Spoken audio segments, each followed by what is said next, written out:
3, 2, 1, out of the gate. That was like the fastest gun in the West recording. I don't think I've ever started recording that quickly.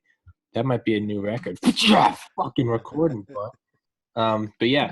Now, did you get a haircut? Did you get a haircut? I trimmed my bangs. Fucking looks great, man.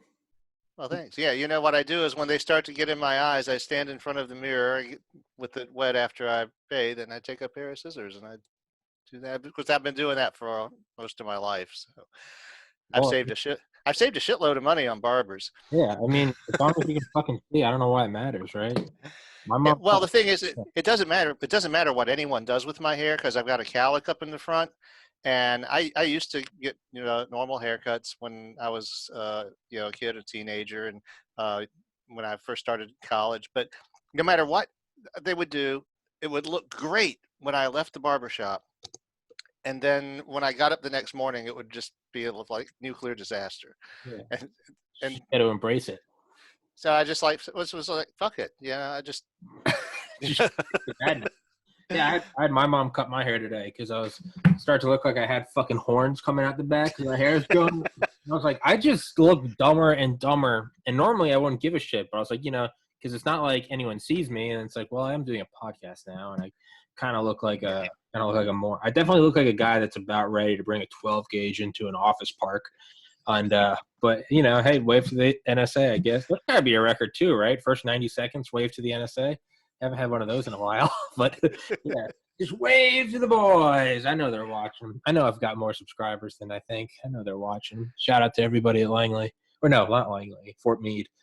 But yeah, no, it's yeah. Thanksgiving was good. Did some podcasts on the couch, talking about aliens and Alex Jones. Naturally, I caught a little of that. Yeah, little Thanksgiving. Classic Thanksgiving, talking about interdimensional demons. When I say we, I mean me and my cousin and everyone else there. Like, what the fuck are you talking about? Like, good family shit. But what are we talking about today, Roger? You sent me a link. Well, you sent me an email, but you didn't send a link. You said, "Yeah, well, watch that." I have. Yeah, when you get a chance, you ought to watch that video. That's Kaizo Trap, and it is a video homage to the Mario Brothers. Like hacked copies that were done by the Japanese that are like super, super difficult. And it's an animated short of a girl and her boyfriend who get sucked into the Nintendo and repeatedly have to play through this game. It's a Mario side scroller until she can rescue him. And it's just brutal and it's hilarious. You will love it. Dude, And the way that I found out about it is that during the first boss fight, which you'll know when you see it, there are passages from the Metamorphosis of Prime Intellect being projected on the wall behind the girl and her boyfriend who are fighting like the two bosses in a Mario game. So it's like, yeah. But you'll see what I mean when you get a chance to watch. It's about 5 minutes long. Okay. And it's absolutely hilarious. Fuck yeah, man. Yo, have you? I don't know why I asked. Have you? Because I haven't put you in touch with that Audible narrator I had on. You need to get Mopey narrated. Yeah. Well, I need to. I don't think he ever sent me his email address or any contact info. I'm gonna send you a text right now, or I'm gonna send myself a text as a reminder. Yeah, because I want to talk to him about making the what it would take to make the arrangements. I also was thinking of doing another experiment where I would read a story to you on the blog here to sort of. I'm sorry, I'm texting you right now. I can't multitask. Ah.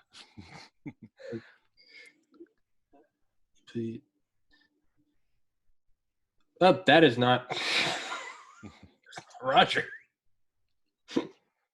That is my cousin Ryan. I just said, I'll let you know about the narrator. My cousin that lives in Alaska that I haven't seen in 20 years. Maybe like, is this code? Do you have the plutonium core? Okay, I'm texting you right now. You know about narrator. What's the frequency, Kenneth? Yeah. Wave to the NSA. His name's Noah. Okay. Something came through on my phone. I heard it. That's got to be it. So Okay. But what I was saying is I had an idea. There's another story that I wrote that's not very long, but is a more self-contained story than the excerpts that I read for you that couple of podcasts ago. And I was thinking about trying to just do the whole thing as a presentation, just sort of see how it goes, doing it in my voice. fuck yeah. Because I wasn't real happy with the way some of that came out, but I also wasn't trying very hard. So I thought it was great, dude. It's as long as the author can never do a bad job because it's the author, and other people can do bad. But like I've told you, there is the author. To me, I've never found that the author can do it poorly because it's the author. Yeah, but I liked a lot of the points that your guy made about, for one thing, that he had an acting background, which I thought that really resonated, and of course I don't. But I have had people tell me that they thought I would do well in radio, but I would have to do some practice and get rid of some verbal artifacts and tics and stuff. Nonsense. You've said that before to me, listening to your voice on here. And I'm like, dude, what are you talking about? I think your voice is fine. Well, one of the things I might also do is drag out the good microphone, because Elaine did buy one of those microphones with the puff shield and everything that you do to do a professional job. So this is terrible. I mean, this thing is 12 years old, and the puff shield, the little bit of foam that went over the microphone, disintegrated. But the reason that I'm still using it is I can't find anyone who sells a set of headphones with a boom mic. They all have like these things. My wireless Fesh 2s that I use to listen to music, they're Bluetooth. They have a microphone in them, but it's crap. I mean, because it's up here in the earphone pieces somewhere. I mean, it's like, how the hell does it even work? That's They don't sell those anymore? I haven't been able to find a pair. I mean, it may be one of those things if I went online and found a specialty shop or something, but just like going down to Office Depot or something, or Best Buy, not that I've found. Gaming headphones. I think gaming headphones still have them. I don't know though. I'm old now, so I don't know what's hip. They might. Yeah, that's an idea, but also gaming stuff tends to be real overpriced for what you're getting. Yeah, Turtle Beach headphones. I know that name. I know Turtle Beach is like the primo line. But if I know that, then that means it's probably not true, because I'm not a hardcore gamer. So whatever I know is new Apple, right? So I'm just eating up. Like, it's a new Apple. It's fast, right?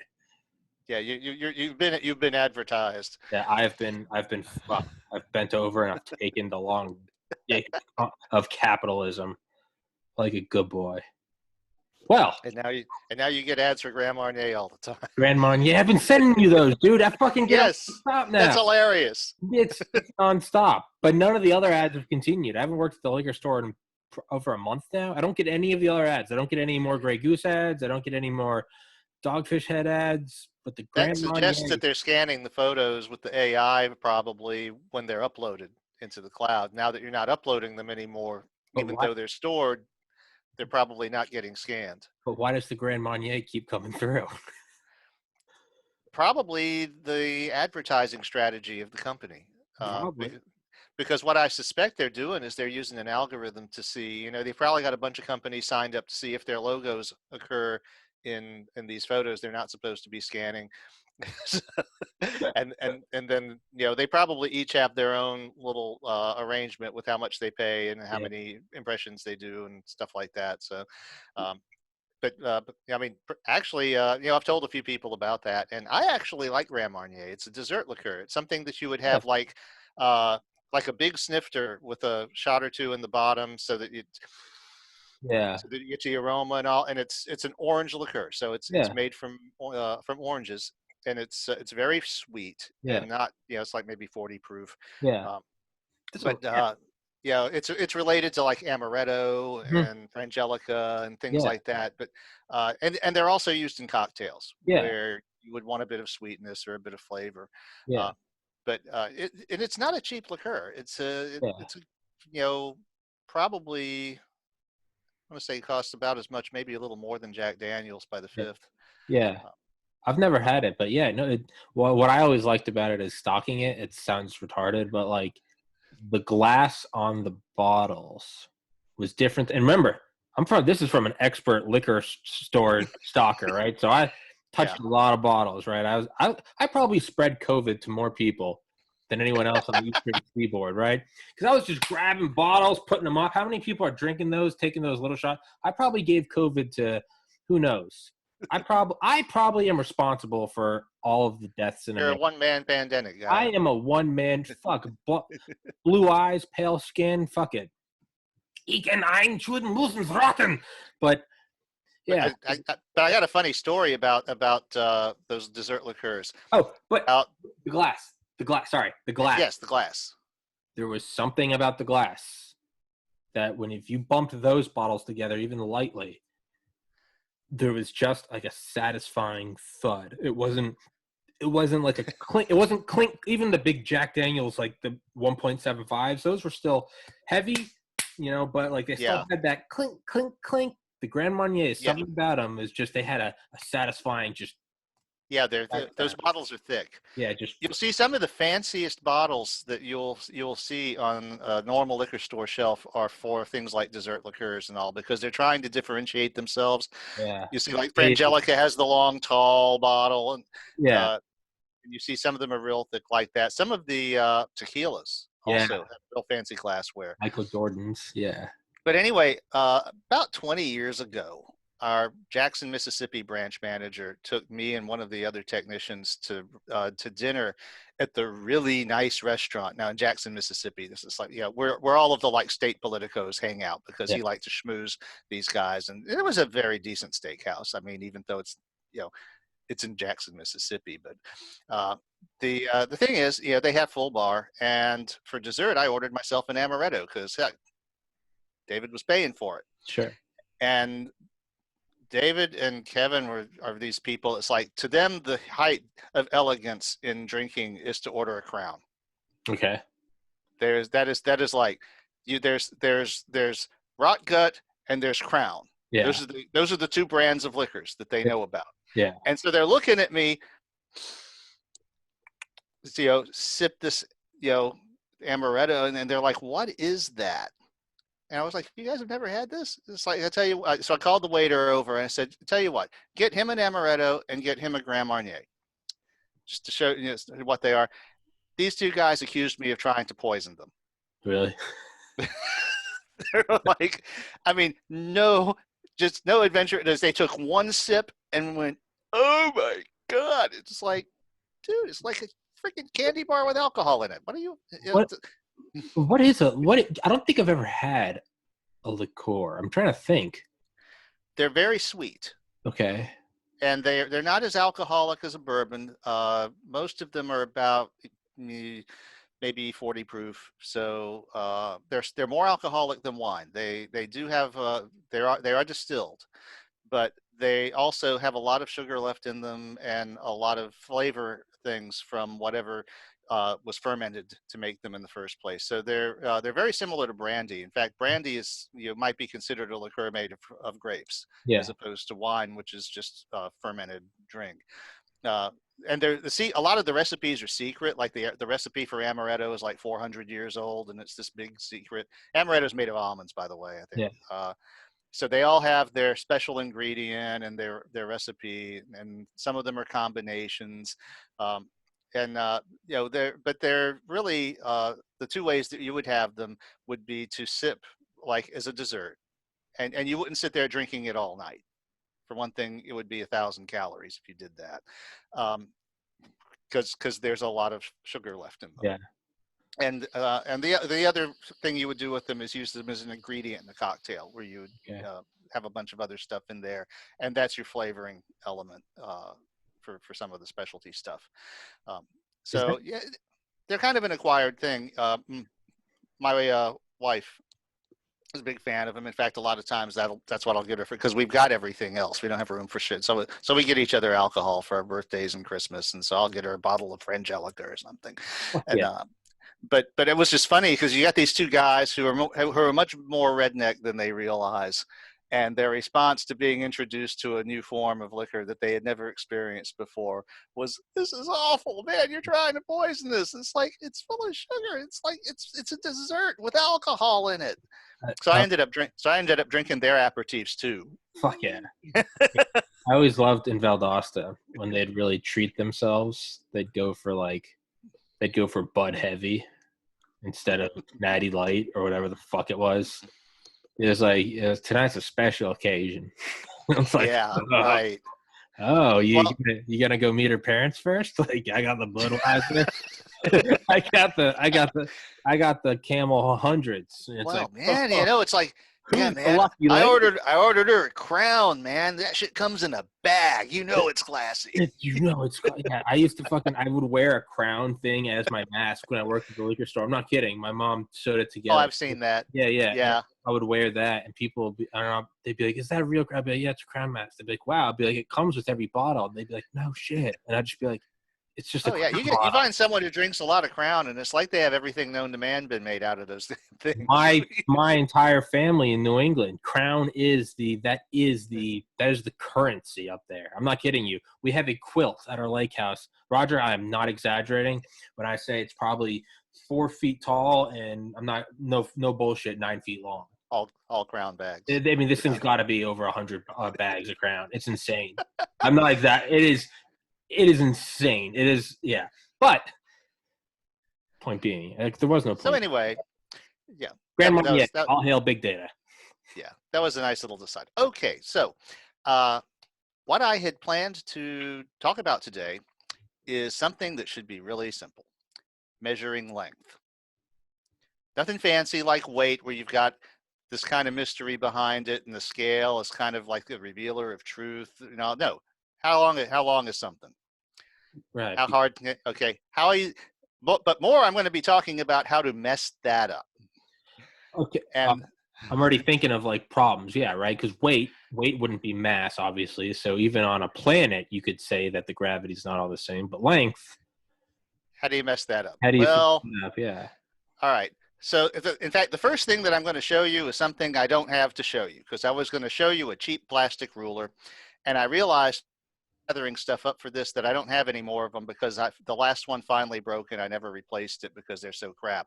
Yeah. But the thing about it is, these cheap plastic rulers, it cost about $1. You get it at the 5 and dime. And I remember when I was a kid and my dad taught physics, and one year he went down to the 5 and dime and bought a bundle of these cheap plastic rulers so he could pass them out, and so all of his students could have one in the lab. And when we got them back to the lab and held them up against the good steel ruler, they were wrong. I mean, brand new. Like scaled, like overall length? Like, or like, yeah, like they were the wrong fucking length. It's like, you Roger? Did we just lose Roger? But you're back. You're back. You froze up. You disappeared. You said the wrong length, and then you froze. They were the wrong length. It's like you lined up the 1 inch and then the 11 inch. And my dad and I were just like, how do you fuck up a foot ruler? This is, I mean, but the thing is, this is why we have Roger, you're blinking in and out of reality here. And call them on it. Hey, Roger, your connection's blinking in and out. You're back now. Well, let me close the. I just shut down my other programs. Yeah, maybe. the only other thing I got running was Netscape, but might have been. Oh, whatever. Yeah. So sorry. Yeah. So how do they fuck up length? Yeah, I mean, how do you make a foot ruler that ain't the right length and get it into the drugstore and actually sell it to people? I mean, so this is why we have standards bodies and compliance checks and all this, and all this stuff that is almost comically, you would wonder, why the hell do you have it? And this is where we're going to go today. Yeah. So, tape measures. Okay, my company used to be just mostly a scale company, and about 10 years we started branching out. We started with torque wrenches, which need to be calibrated. It's a common industrial thing. But then we started branching out into other lab stuff, because people who have scales have torque wrenches. People who have torque wrenches have other devices like that. And so one of the services we offer is we will calibrate a tape measure. Now, what? Yeah. Okay. So anyway, I have two tape measures here. This one is about 30 years old. I've been using it for much of my life. This is a brand new one that was given to me as swag last year by one of our manufacturers. And sure enough, I laid them out and they're not the same length. Now, you don't think about this. It's a steel tape. How does it? Well, steel is not perfectly stable. And a lifetime of being wound and allowed to do that has stretched this very slightly. So you get out about 3 feet and you can tell that the hash marks are no longer in the same place. And now for most of what people use these for, it wouldn't matter much, but sometimes it does. And so company I work for will calibrate your tape measure. Now, when it turns out that it's wrong, there's not exactly a knob you can turn to go back and fix it. So what you generally do is that, it's like, what else can you do? But at least you know that what you're working with is correct. Yeah. So that's where we are with some of this stuff. But now, if you think about it with an inch ruler like that, I've got a couple of things. I have a foot ruler that is not a piece of shit. This is an engineer's drafting ruler. And you can see the cross section is made so that when you sit it on a piece of paper, the marks get very close to the paper so that you can do a good, accurate job of marking your length and tracing it. And the different scales are actually not like inches and centimeters. They're all inches. There's a primary inch scale here. I don't know if you can make it out. Mm-hmm. These are, yeah. Okay. The other scales are also inches, but they're fractional. So like you'll notice that scale has a 10 by it. Uh-huh. I think that's on the end here. Uh-huh. Can you see that? Yeah. Okay. If we go to, all right, the next one over is the 30. And this one has 3 pseudo inches per real inch. So 30 is thirds of an inch. The next one over here is 20, which is half inches. And what this was used for is doing 3-dimensional projections on a drafting table. So you would do your, like if you want to draw a 3-dimensional drawing of something, you would draw like your face of your cube, then you would get your triangle to put this at an angle, and you would use one of the shortened scales to draw your offsets going off into the z-axis. So you don't have to do math. You can just use the original dimensions, but draw your drawing with the perspective or the projection. And so this thing is actually fairly accurate, and it was probably about $10 40 or 50 years ago. So that is an example of a non-cheap foot ruler. I thought I had a steel ruler, but I don't. And I also have a little curiosity here. The DigiKey electronics retailer sent these out as swag to all of their customers for a few months. This is a circuit board. It's a ruler made out of a circuit board. Wow. So they basically drew this ruler in a CAD program and sent it to their circuit board manufacturer and told them to make a bunch of them. And it is actually pretty accurate. It's got a whole bunch of reference stuff here, and it's got different pads and holes. So if you're actually designing electronics, there's a lot of cute stuff here. But the length measurements are also pretty accurate because the measurements for circuit boards have to be pretty accurate for everything to register. So they didn't have to do anything special to make an accurate ruler. They already had the accuracy built into this mass manufacture process.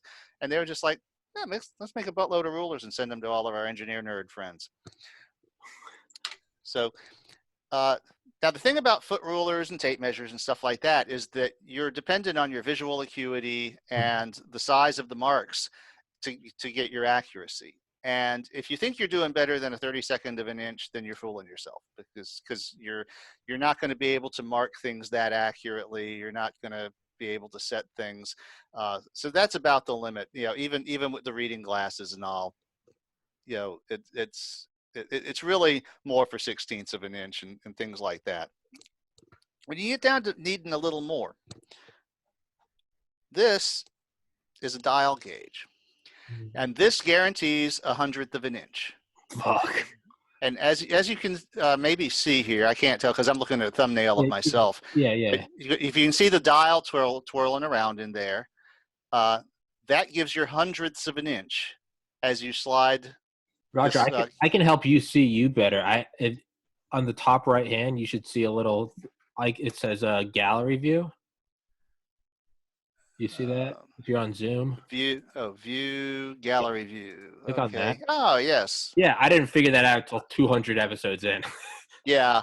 So you can make out that needle is spinning around, hmm and when it's at home, it's pointed at 0, which is upside down here because the way So, they did the dial. so how do But you use it? Like, is there? okay, well, it's neat because you can use this. It's a very versatile little thing. You can use this to do outside measurements, like what's the diameter of this thing. Okay. But using these tines up here, you can do inside measurements, like what's the inside diameter Oh. of a hole, Ah. and using this part that sticks out the end, you can do depth. Ah. So you can do the depth of a hole or the thickness of a plate. And if you're doing something that's hard, like metal, then this thing pretty much does what it says on the can. It gives you accuracy of 100th of an inch. You can also pull this little trick with it. You can set your forks around something and tighten this little knob here, and that locks it in place. Okay. So then you can go look for something that fits in here or compare it with something else to see if it's bigger or smaller. So this is a pretty mature instrument. There's a simpler form of it called a vernier caliper, where instead of the dial, you have a secondary static like rule. Mhm. And the way that the vernier works is it's got 10 hash marks in the space where you would normally have 9. And you get your 2 significant figures the normal way, but then you look at the vernier dial, the vernier gauge, to see which of the hash marks exactly aligns with one of the main hash marks. And which one of those lines up tells you the next significant figure. So you can also, with a simple vernier gauge like this, you can also get 100th of an inch and you can reliably read it. Can, But can the you walk? dial. Can you walk me through the fucking the gauge? Okay. I was thinking that it was like some sort of. Whoops. I was thinking that it was some sort of like, I don't know why, like air pressure. Like you use that to turn it so you can get down to hundredths. Oh no! See That's this little read. knurled knob here? Yeah. I'm using that to roll it back and forth. And what is so? Is that the reading of the hundredths? Yeah, but if you watch the dial, if you see it goes around 1 revolution, that is 1/10 of an inch. Okay. If you look at the main gauge here, which is a little harder because it's engraved, you will see that it is at the 1/10 of an inch mark. Let's see if we can. Yeah, that's a little hard to make out, but No, you can see it. yeah. So that's 1/10 of an inch.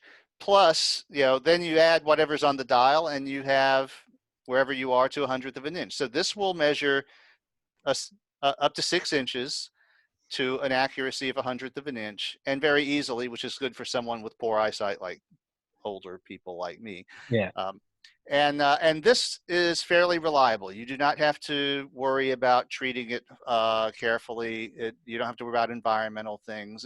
It pretty much does what it says on the can, like I said. And I've actually made things using this caliper and jigs that using ordinary equipment in my garage that had to be 100th of an inch in order to meet tolerances for things like forms. And you have to learn some little mechanical tricks, but using jigs, I was able to cut aluminum to an accuracy of 100th of an inch using a guide and using this to tell. Now, every time I changed the blade on the jigsaw, I had to do another test cut and then measure where the test cut was to the jig so I would know how to offset this thing to set the jig up for the cut that I wanted to make.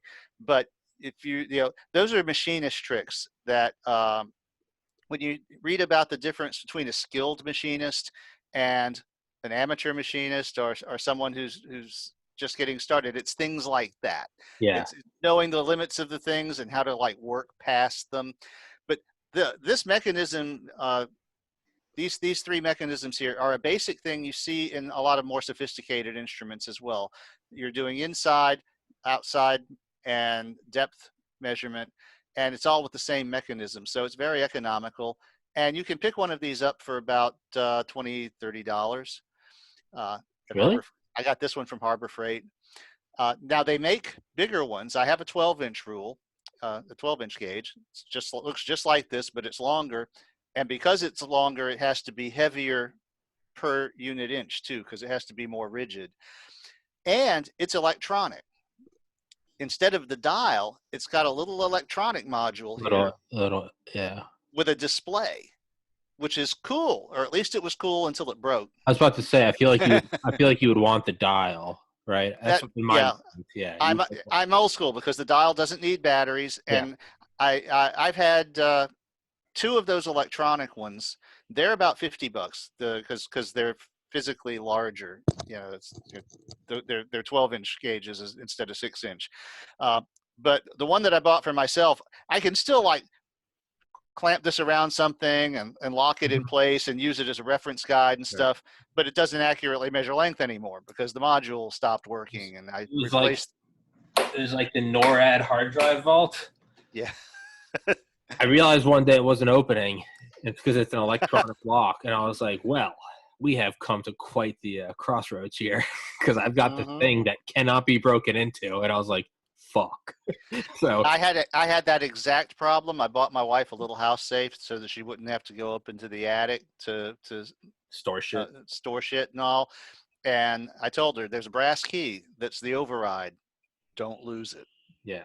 Because if something happened, and eventually the electronic mechanism just stopped working at all. Now that's what I get for buying cheap shit from Harbor Freight. But yeah, but it's a danger with even if the good stuff. If you leave the battery in it long enough, then it's going to die. Yeah. Well, it has like a thing on the side. You can basically like touch it with a battery, like one of those. Okay. Yeah. Also has something there you can touch it basically, and it'll turn back on. Because okay. I was like, this is a tricky scenario. How do you change the batteries? If you leave them, if you let them die, then yeah, it was like the Ford Escape that I was almost getting. The hatchback release is electronic. The switch in the back of the car isn't mechanical. It's a button. And I had this thing, the GPS guy ran a screw through the main cable and destroyed the car. But you know, for several months I had this thing where the battery would die every couple of weeks because the computer would stay on and drain it. And I couldn't get, I would have to put it on a fucking battery charger in order to get in the back of the car so I could take my shit out of it before I sent it to the dealership again. So that is a nasty little situation. And a lot of cars nowadays, the only door that has a donkey key socket for the mechanical key is the driver's side door. It's my car, and my fucking electronic thing broke a month ago. So like the fucking peasant, I have to go unlock it. I have to go unlock it with an actual metal key, like some peasant. I should be riding around on a horse, bringing freshly squeezed milk to the upper class. I am that is so 20th century, man. That is so 20th century. I am dirt.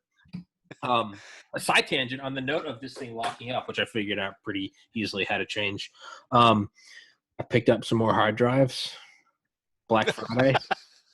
So tempted. I told myself I wasn't going to. The ones in here are fine. These ones are wrapped in like EMP bags, but just desktop.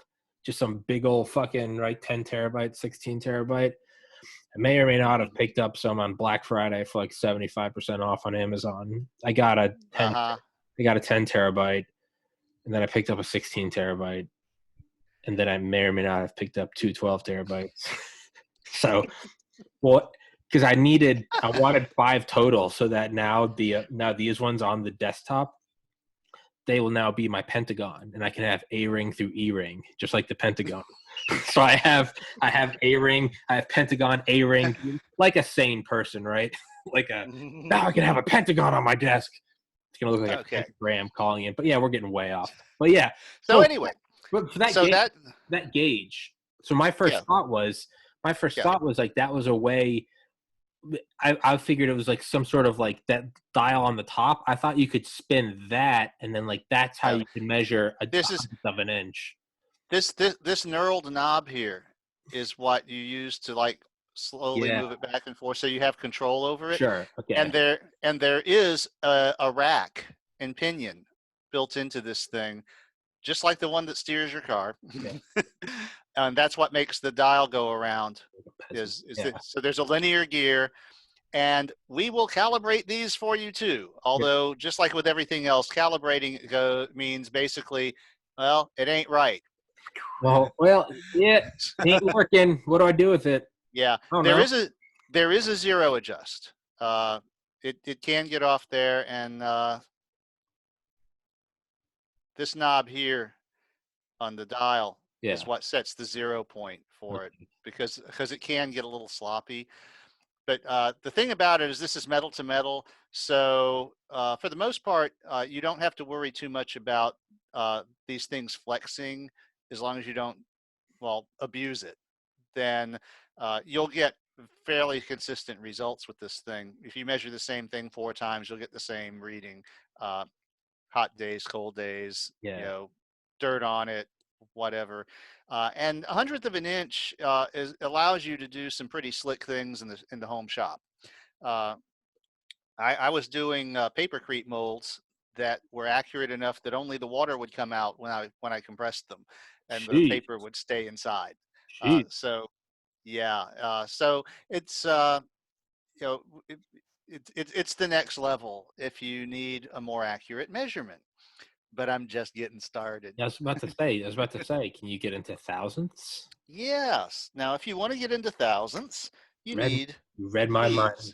You read my mind, Roger. This is a But set of micrometer calipers. And you'll notice each of them has a travel of 1 inch. So there's a set of 3 of them going from 0 to 1, from 1 to 2, and from 2 to 3 inches. And these are only used for outside measurement, but they use a screw. These have a 20 pitch screw, and what is that? 20 pitch. 20 turns per inch. Okay.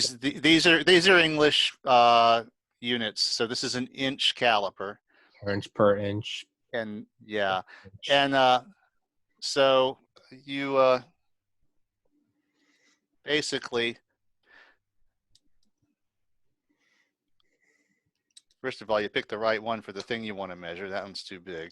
Um, so you put the lens you just broke in here, and and you tighten the screw on it, and the combination of how many turns you've gone and how far you are around the last turn gives you your distance here to a thousandth of an inch. Now, this is a screw. Screws compress I was things. about to say, so does the So actual what do you do about the fact that I can get another quarter turn out of this thing yeah, by squishing it? That's what this is for.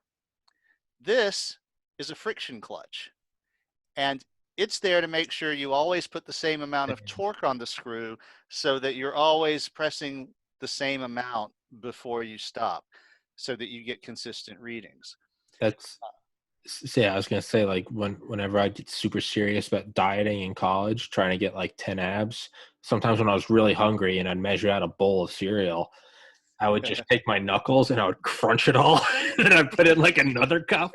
And it was just me jacked Yeah, up on Adderall. Like I can't have enough calories, but I was just put it yeah, in. and that is an issue when you start getting into finer measurements. Is that you start, your measuring device may distort the thing that you're measuring. Uh, Now, and also these are fairly old, and they are made by a very advanced high precision instrumentation company you may have heard of. Let's see if we can get it here. Bring it close. Serious. Hey. So yeah, now these are old, and so they are only rated for a thousandth of an inch. They are rated for 1,000th of an inch. The newer ones, you can go on eBay, not eBay, Amazon, and get a set just like this. 3 gauges, 0 to 3 inches. Plus, they'll have a couple of little bars to calibrate the ones that don't close all the way, for about $65. But nowadays, they're advertising a 10,000th of an inch. In addition to Oh, fuck. this gauge, in addition to the gauge here, they have an additional vernier gauge, like I was talking about with the vernier calipers, only they apply that to the rotation to get another digit. Now, that makes this problem A lot. way Of what worse. order of magnitude? Is it order of Yeah. magnitude or is it exponential for the friction? It's probably linear, so it'd be an order of magnitude. So yeah, so how do you fix that? There's also the problem of how flat these faces are. Yeah. Yeah. That's an issue. Yeah. So you have some of these that Or- don't have flat faces like this. They go to a point. But the problem is that makes the problem of compressing the thing you're measuring worse, with the right? screw even worse. Forces, what forces, was it? What is pressure? Force divided by area. So it's, yeah. So yeah, you're, So you put a hole in the thing you're trying to measure because you're tightening a screw on it. That's what screws do. how many women do you think have measured their waists over the centuries and like broken a rib? Just been like, I am beautiful. Well, there was the whole corsetry fad. I was about to say, yeah, what was it, Titanic, in the movie Titanic? Yeah. Yeah. Whale bones and Yeah. all that Yeah. stuff. All that healthy self-image. But yeah, so it has to be flat. Now, they make versions of these things that work on similar principles that have electrical contacts. If you're measuring something that conducts electricity, you can stop the screw when the circuit is completed. That way you're not putting a bunch of force on the thing that you're measuring. But the problem with that is you can only use that on things that conduct electricity. So, if I wanted to measure the thickness of a piece of plastic with this, the friction clutch would probably over tighten it. It would compress the plastic because plastic's more compressible than metal, and I would get an error. And there's a whole, the air starts to get thin. Yeah. When you're looking at accuracies like starts to get a little hairy. But I was going to say, I feel like with things that were electrically conductive, I feel like that is actually considered one of the most accurate ways to get a place. They make a machine called a super mic. We have one at the shop that's like this big.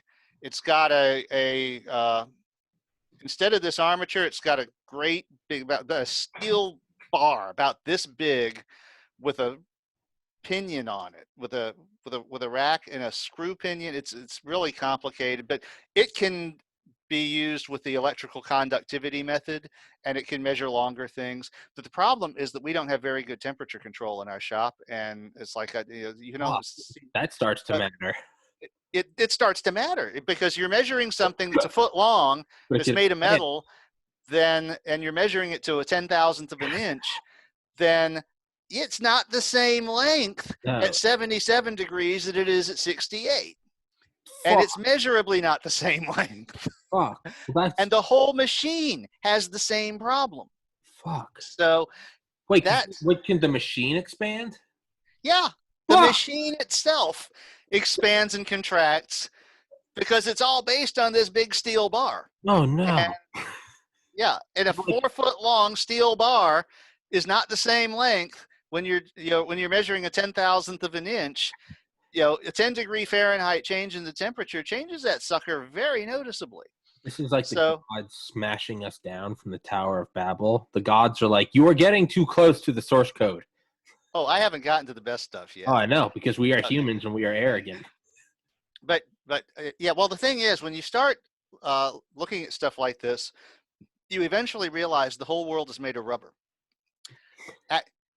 Actually, in solid matter, the atoms are held together by electric fields linking the atoms, and those electric fields are elastic. Yeah.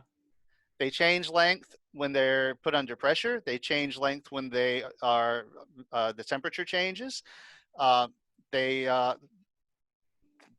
It's nuts, and the instrument itself is made of matter. So the only way you get around that is if you use something like a laser interferometer. Laser, yeah. Light. Yeah. Okay. But if you're using a physical gauge or a physical measuring device to measure matter, both the thing you're measuring and the thing you're measuring it with start to act like they're made of rubber when you start getting down to 10 thousandths and worse of an inch. Do you think that's where this is like a dumbed down lesson on like the observer effect, right? Particle Yeah, and wave. well, it was already known when the all of this stuff was well known in the 19th century, and I think that it probably did have an influence on the guys in Copenhagen when they were doing quantum mechanics, because the idea that the act of observing something, the act of measuring it, changes the thing that you're measuring, because you have to apply some kind of force to it, Yeah.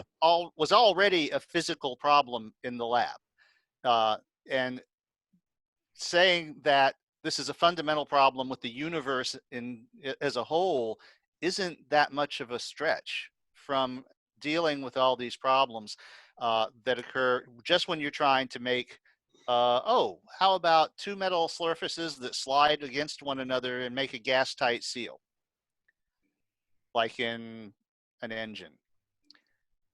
And we were having to do that in the 19th century in order to make even steam engines.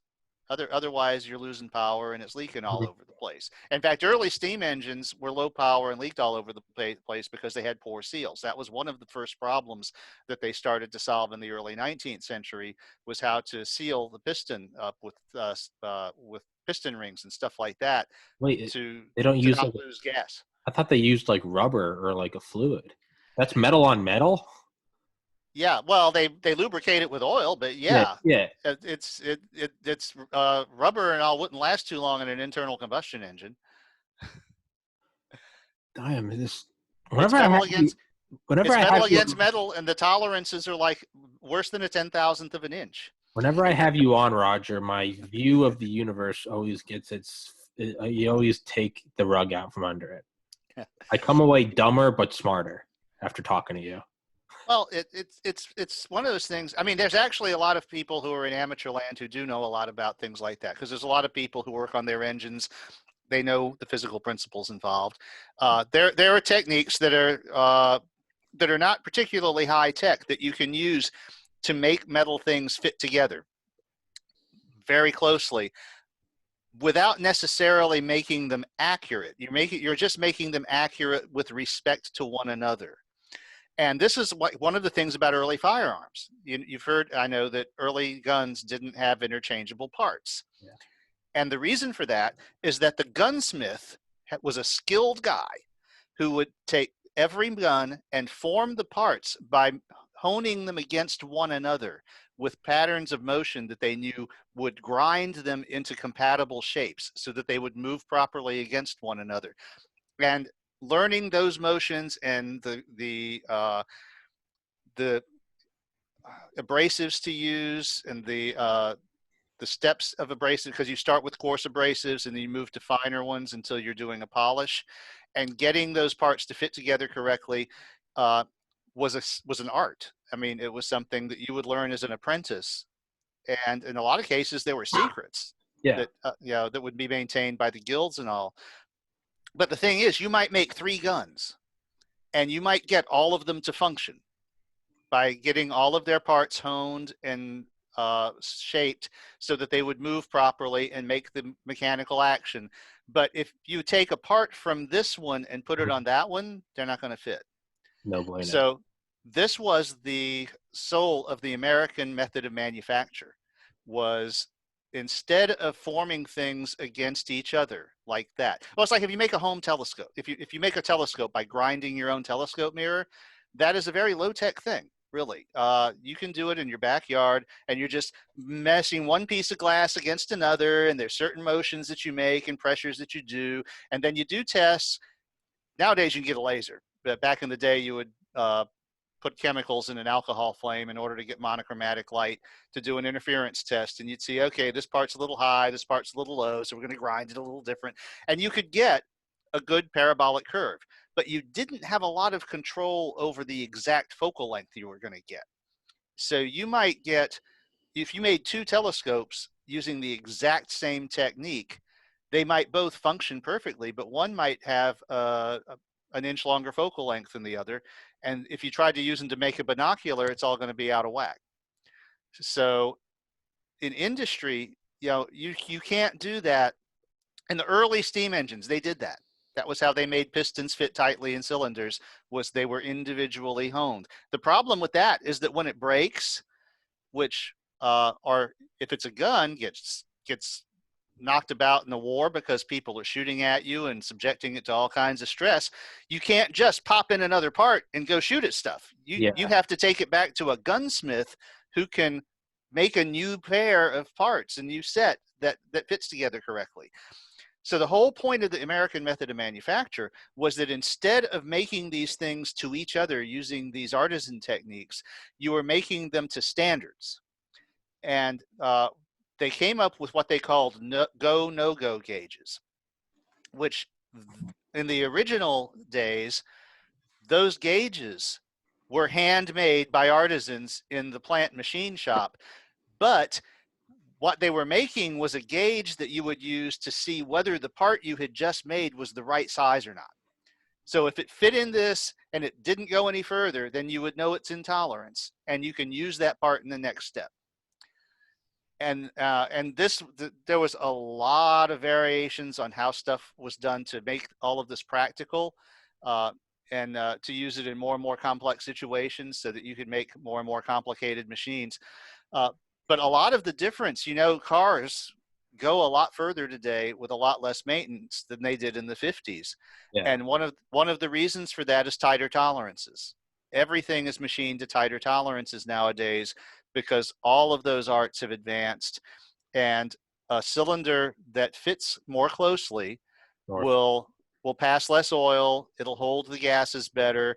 It just generally performs better. It doesn't wobble as much going up and down. And you would think, how much does a piston wobble? Oh, they can measure all this shit. Yeah. And then you just add it up over millions of cycles. Yeah. And so in the 50s, you had to change your oil every 3,000 miles. And once your engine had 100,000 miles on it, it was shot. Nowadays, you change your oil every 10,000 miles, and you drive 200,000 miles with the hood welded shut. No, it's like, you just don't worry about it anymore. Yeah. And that's because of these tolerances being met in manufacturing.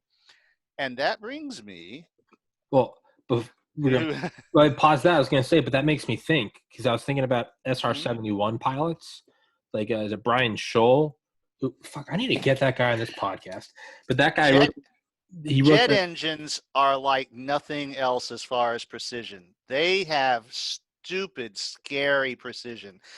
And they have to deal with massive temperature changes. Yeah. So they have to make bearings and shit that maintain their precision when all of these parts, which are sometimes made of dissimilar metals that don't have the same coefficient of expansion, they have to model the whole thing to make sure that it will all perform in spec when it's cold, when it's hot, when a bird hits it. It's just, it's nuts. Because the stresses on a jet engine are like almost up there with the strength of materials that's theoretically possible for solid matter. And a tolerance problem that another place where you see it, and probably to about the same degree, is the difference between Formula One and race cars and your car in your garage. Okay. They regularly look for hundredth thousandth of an inch tolerances. They will generally try to make all of the parts in that engine 10 times more accurate than the ones in your car, because they're pushing all the envelopes with the performance. And in a lot of cases, by the time they run a race with that engine, it's been destroyed as far as the tolerances they were aiming for, because things don't keep those tolerances when you subject them to all those forces and pressures and temperatures and stuff. So this is one of the big things, is that they in NASCAR and F1 and all these disciplines, they rebuild the engines like after every race, and they'll have 4 engines because one of them will throw a rod anyway. And the tolerances in jet engines are very similar to that. And again, this is why you figure you drive your car for $5,000, you've barely worn the engine. You drive a jet engine for $5,000, it's time for an overhaul. Yeah. And, Well, I was gonna say, yeah, Air Force One, they change out everything. Well, not everything, but they change out. Like I watched a documentary on Air Force One. It was fucking great. But they talked about, they're like, the stuff that you change every like 2 months on a normal plane gets changed every time this thing lands. yeah. Like new tires, straight up new tires. It lands, new tires. You ever landed in a plane with a flat tire? I have. It's No, not fun. no, Roger, I'm And not. No, not. and those tires are those, that's another thing. I mean, that's not, I'm talking more about measurement precision today, but yeah, things like that where you're talking Film with about, nitrogen instead. yeah, well, and also, they go from not turning to going 300 miles an hour in a fraction of a second when they hit the ground, Yeah. and they're made of rubber. Yeah. Well, I was going to say, So the SR-71, not a mass-produced thing. They made, what, like 20 of them? And I was thinking, because that's not a mass-produced thing, so was it interchangeable parts? And in Skunk no, Works by... a lot of the SR-71 parts were done by artisan style, Well, especially like the body panels and stuff that's like what that. that's what I was getting at. Ben Rich talked about that. Not only that, it was with titanium, so they were using a lot of instruments that they had never used before. And with that, Yeah. what Well, also a lot of the forming methods for titanium, things that work on normal metal don't work on titanium. and So that's they what had to, they had to make all this up as they went. But I was going to say that pilot Brian Schul, he talks about. He said you had to have your SR-71 because if you flew your buddies, he was different like, he experience. said they were all women and they all had wildly different personalities. But really, he was like, you'd be pushing this thing, and sometimes you'd be up there, and you could tell she was just giving you a bad day, and he'd be like, hey, we're keeping this thing at Mach 2.5. There'd be other days where they'd be like, she'd just purr, and you would just touch it forward, and it would be like, how fast do you want to go? Yeah. But I was like, Well, that's and really because also all the parts move with respect to one another, yeah, and the body and everything. yeah. So yeah, it's like, but yeah, when you go to things like that, race cars are also pretty much artisan things. Now they'll do a race car engine. They'll do it to standards. I'm about to show you something that's really going to blow your mind. Okay. But yeah, they'll do that to standards. But in a lot of ways, the construction of a race car is more like artisan stuff, where you're pushing what standards methodology can do and going more into artisan stuff to get stuff fitting together even better than So you it's can like, get. right, it's like the standards is like the front of the plane, and like artisan is like the shock wave in front of it. It's just like, Kind of like that, yeah. yeah. Roger, I'm gonna go piss because it's at the 1 hour point, and I'm a creature of habit. Roger Williams, author of Metamorphosis of Prime Intellect. Roger, monologue. Yes, get my book, The Metamorphosis of Prime Intellect, from any bookseller online, including Amazon. But if you get a paper copy instead of an ebook, please consider going to lulu.com and getting it from them, because they have to charge you the same price, but they give me a lot more of the money. Got a lot of other stuff listed at localroger.com, or if you just look for Roger Williams and Prime Intellect on the usual search services on Amazon and them. And we're working on thinking about getting it on Audible. That's another matter.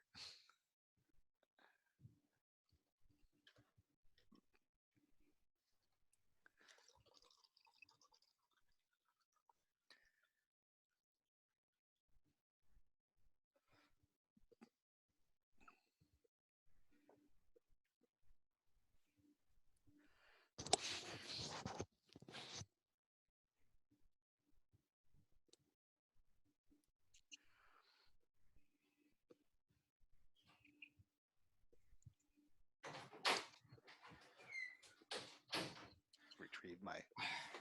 I am going to make an effort to stop fucking interrupting you. I interrupt a That's lot. fine. That's fine. Actually, you ask very good questions, and a lot of the stuff that I'm bringing is stuff that a lot of people have never seen, don't even know exists, and much of our civilization wouldn't exist without it. Yeah. And that brings me to something really cool. Feel the urge to sing "Thus Spake Zarathustra." This is a gauge block. I feel like now you're just lying to me because that just looks like a block. It does, doesn't it? It's a steel block. Okay. It has a friend. Okay. This one is 4 inches long, and this one is 3 inches long. And by that, I mean exactly 4 inches and 3 inches to within about 100,000th of an inch. These are standards. Now, the reason that I have them here to play with is that both of these have been ruined. Okay. They are dead. And the way that they got ruined was one of our technicians took the set out of the shop and left it in his pickup truck for 2 weeks. Bastard. In southern Louisiana. Okay. Where it was hot and humid. And they rusted. I'll see if I can show you. Uh-huh. On the edge. You see the discoloration there on the end? Yeah. Okay, that's the pitting from where it rusted. And at first we thought the entire kit had been ruined. This is a kit. Well, these are from a kit of, and just went straight on my head how many blocks are on this damn thing. I think it's 64 blocks. But anyway, it's a whole set of these blocks that are meant to be assembled to make standards of any arbitrary length from 1/10 of an inch to several feet in intervals of a 10,000th of an inch. And about a third of them were ruined. We sent these off to the lab to recertify them, and both of these blocks came back, can't do it, lost too much crap off the end, can't rehome them.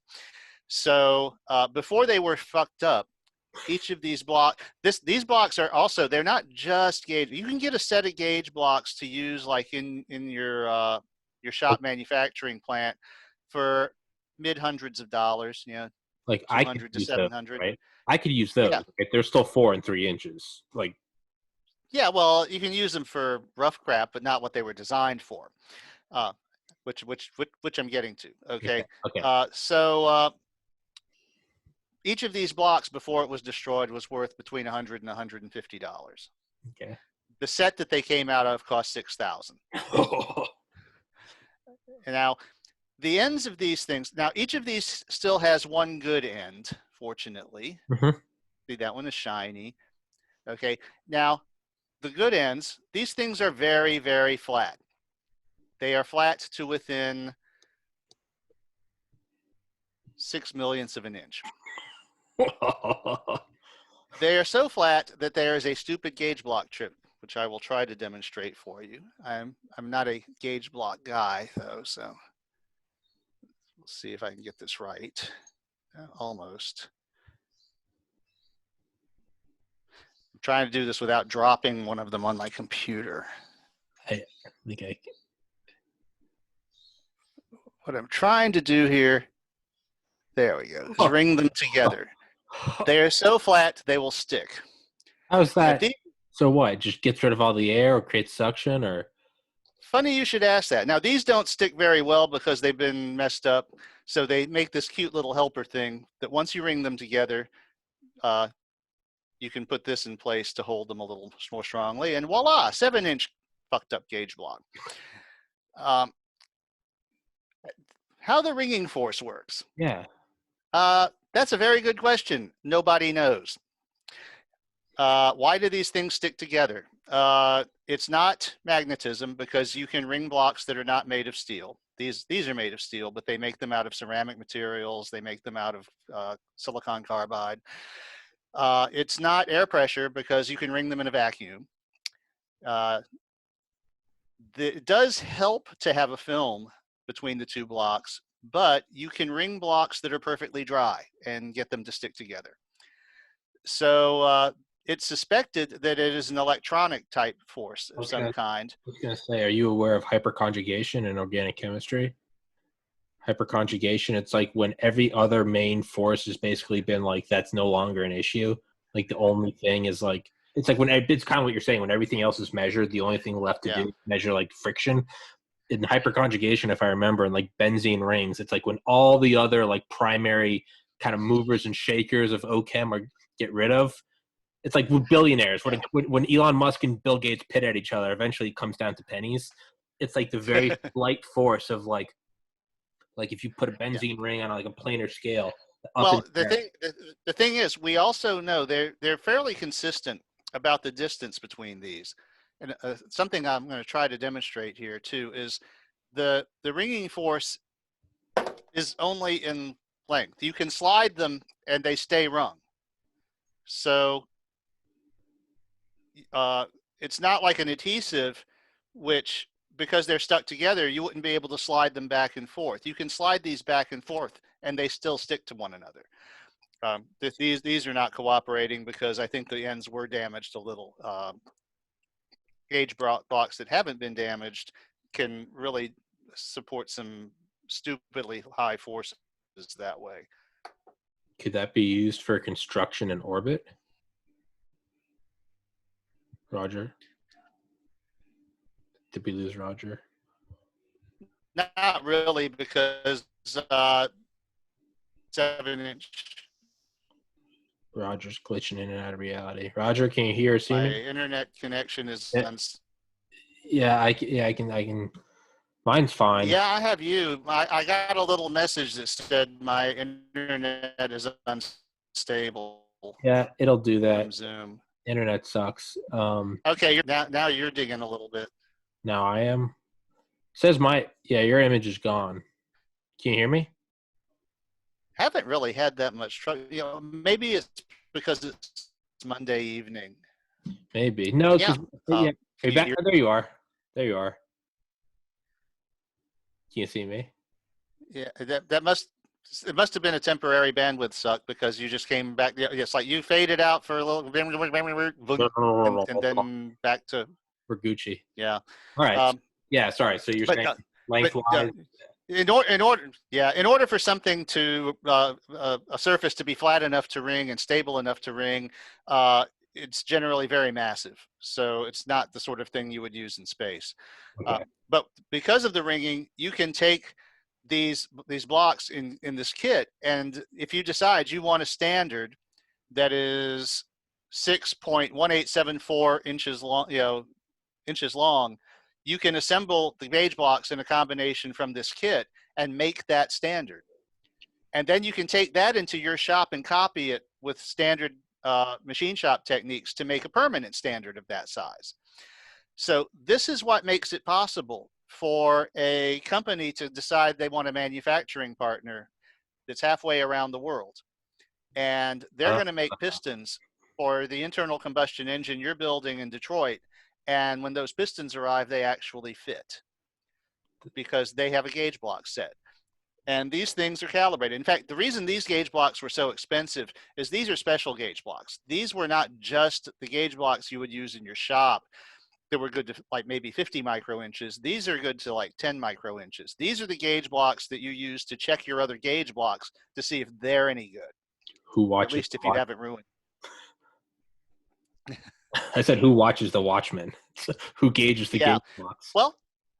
Well, and it turned there is an issue that there's a practice that we call traceability, and where this all comes from is the NIST, the National Bureau of Standards. They maintain a lab, and we would send this. In fact, after the pickup truck incident, we sent the entire kit up to the next level lab. Tell us which ones can be saved. Tell us which ones need to be replaced, and do what you have to do, and they recertify it. And even if you haven't left it in a pickup truck, then you do that every couple of years anyway, because things that will change the length of these things. Okay, well, temperature. A temperature difference of 2 degrees centigrade will throw these things out of tolerance. Jesus. So the NIST gauge block lab is temperature controlled to within 1 degree centigrade, and you cannot do that with an ordinary air conditioning system and a thermostat. That you have to have a PID control system like a sous vide cooker for your climate control system. Yeah, it's a very expensive and exotic way to do things. Probably need it like at the CDC or some shit. Even the CDC doesn't bother with this. This is a specific thing for very high precision, fixed physical parts. when you bring the gauges in, presumably from a place that is not exactly 68 degrees Fahrenheit, which is a standard temperature that these are calibrated That's for. what I was about to ask. Is there a standard temperature? It's 68 degrees Fahrenheit. So in the lab, there is an enormous block of metal that they use for equalization. They take all the gauges and they lay them out and they leave them there for several hours so that their temperature can equalize with the temperature of the lab before they slap them on the gauge block comparator. And there is an additional, I'm going to take these apart before I drop something.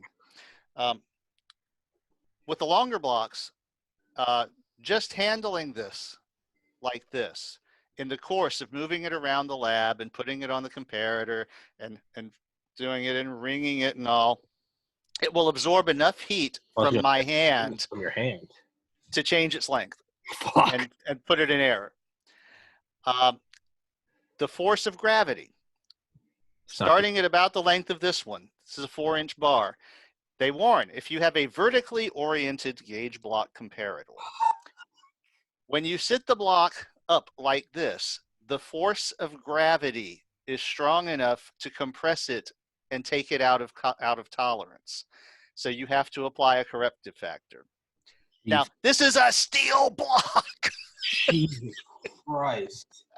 And its own weight will sag enough to throw it out of tolerance.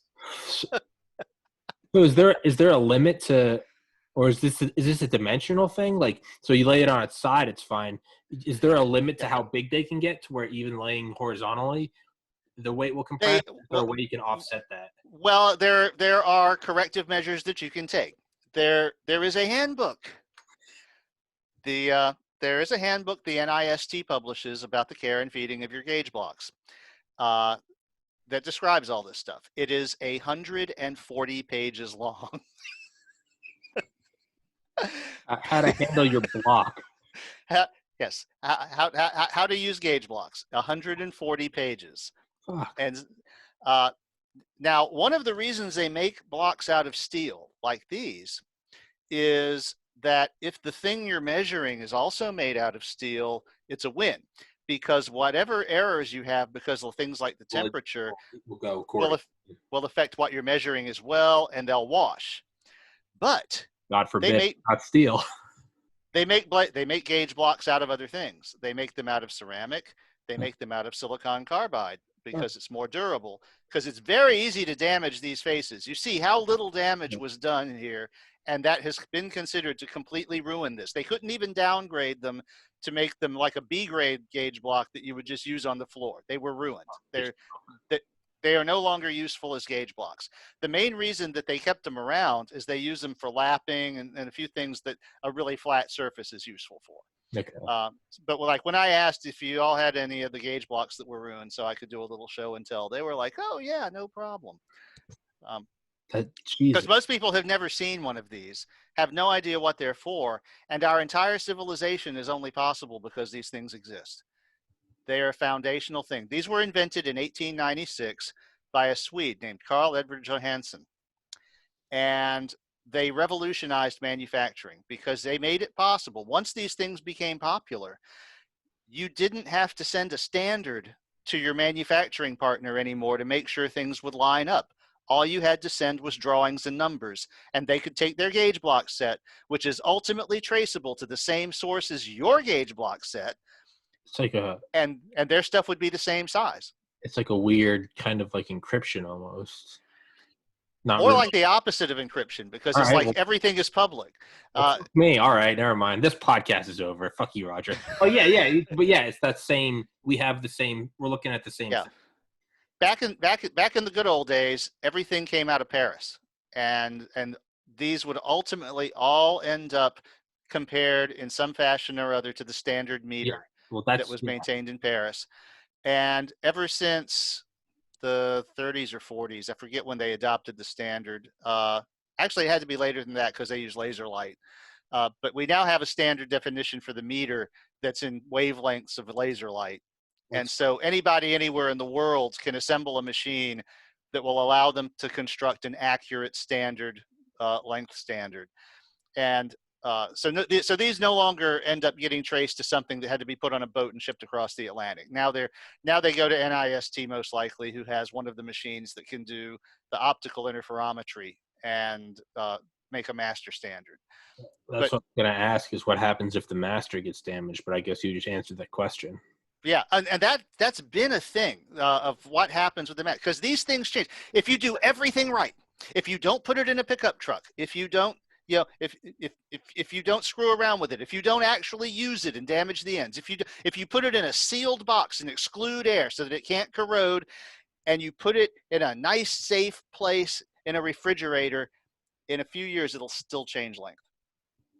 So The steel, the crystals in the steel lattice, the steel in the steel, whatever they call it, matrix, yeah. move around So because of so how the fuck do we even? Yeah. So I feel like if we lose the prime, right? Because I remember reading that in physics. I remember that was like the first page of the first chapter. Was they just? I remember that blew my mind because they're like, how long is a meter? And I'm not a kid, mind you. I was like 22 in this class, and it was like a meter. It's like actually there's like a piece of metal in this lab, and I was like, oh fuck, there's an actual meter. And then of course my mindset was like, there's gonna be some terrorist that's like, I'm gonna do the most damage to the world ever.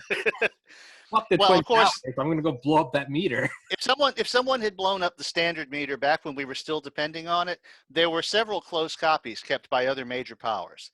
The one treaty that every country in the world has signed off on, no matter how much they hate one another, no matter how different they are, is the Standards Treaty that defines how all these standards are maintained to traceability. Everybody, there's like 168 signatories. Every country in the world has agreed that these things have to be maintained, because otherwise you can't do international commerce. Well, even like Israel and fucking like Iran need to do that because how like Yep. guys, if we want to continue killing each other and blowing each other's kids up, like we need to have some standards for our artillery shells. Yeah, because Like, we need to make sure that our bullets fit in your guns when we capture them, and vice versa. and vice versa. And they're all just nodding their heads. They're like, agreed. You know, how are we going to kill each other? But yeah. But it's one of the most universal things, and because everybody has recognized the importance of it. And the thing is, so at the turn of the 20th century, it was almost all still standards in Paris. The length standard and the kilogram were the big ones, but there was a couple of others. And the meter was finally retired. Yeah, and what they do with these is they make those standards of the most stable material they can think of, which is generally pure platinum. You know how much a meter-long block like this made of platinum that is costs? some big dick energy. That is like that is pimp. That's fuck the chat. But even at that, the question of how they change over time, with subtle effects. Oh, I forgot to mention air pressure. If you take one of these to the top of a mountain where the air pressure is lower, they change length. Well, that's what I was going to say earlier when I said because I was thinking like, what if you take them into space and then you beat me to it and you said 68 degrees, but the next thing I thought was at sea level. Yeah, and that's an issue. It's, sea level for who? For Earth. Yeah, when you're trying to achieve the level of accuracy these were designed for, then like I said, everything's made of rubber. Yeah. It's like everything affects them. And so the control of the environment where you're using them becomes a much bigger deal than the manufacturing process by which they were made and delivered to you. Because if you don't have the controlled temperature environment, these things aren't worth the metal they're made out of. Yeah. You're not getting out of them what you paid for. So, but in these case, like I said, these are grade 0, which is, the kit was $6,000. But what you use your grade 0 blocks for is you take them out once in a while and you use the strength. They have a machine called a gauge block comparator. I have no idea how it works, but they use it to make sure that your test gauge block is the same length as the good one. And you take the good ones every couple of years and you send them to a lab that is a notch up, closer to the master standard. And the master standard used to be the standard meter in Paris. Now it's some lab that's closer that has the interferometer that can count off the wavelengths of laser light and tell whether it's the right length or not. So, that's how it all flows down to the shop floor, where you are either using a B grade set of these that is not as accurate. They also make them that have more durable. These are made from metrology. The metallurgy has been refined to make them as stable as possible, even though they're made out of steel. But some of them have hardened ends Mm-hmm. so that you don't damage them as easily when you're ringing them and when you're using them to compare stuff. And then a lot of times what you use those for is to make fixed gauges, like go, no go gauges that are used on the shop floor for every piece, just to make sure that your quality control is up. And those get brought back into the lab every once in a while, compared against these, and it all flows back uphill to the National Bureau of Standards. And that is the same for for length here, but it's also the same as weight. It's just more obvious with weight that you have to do that, because you can't just eyeball something and tell how much it weighs. We're used to the idea of eyeballing something and tell, hey, you say this thing is off. Look, man, it's perfect. Yeah. Yeah. It's like, what's wrong? Actually, my micrometer also reports that it's perfect. The lab that knows what it's doing, not so much. Let's see. In my mind, these like higher orders of like labs, I imagine that the members start to wear like Illuminati cloaks, and you get to the as you get to the inner temple. Yeah. All right. This is an ordinary metal shape from the hardware store that I used to make something that I then took apart because it didn't work. So according to this, it's perfect. It's exactly a 1/4 inch thick. Yeah. According to this, it's 0.004 of an inch too thick. Okay. So it gets And now is and it actually a 4,000th, or can you get something that goes? Is that where you're getting to? well, what I'm getting to is that you use these to calibrate. They make other measuring devices that are just as obviously you have to have something that can tell whether this thing is the right length or not, generally by comparing it to another gauge block. But you also have more general purpose machines like the Super Mic, which you would use to measure things like this. And yeah, you can get them up to 10,000th of an inch, 100,000th in the special circumstances, because there you're talking about all the temperature control and all the environmental factors and shit. And at that level, this is just like, this might as well be a 2x4. Yeah. It's we get used to thinking of things. Some of the stuff you get at the hardware store is really surprisingly accurate.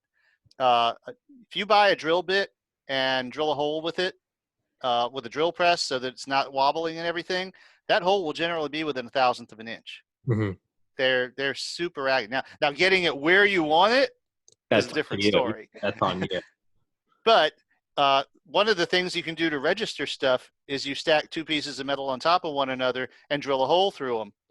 Well, then you can put a pin in that hole, and you can relocate them within 1,000th of an inch repeatedly to do other operations on them that depend on. That's one of the kinds of things that those artisans were doing when they were hand making firearms and stuff like that, is little tricks like that, where you have some operations that are inherently very accurate. Mm-hmm.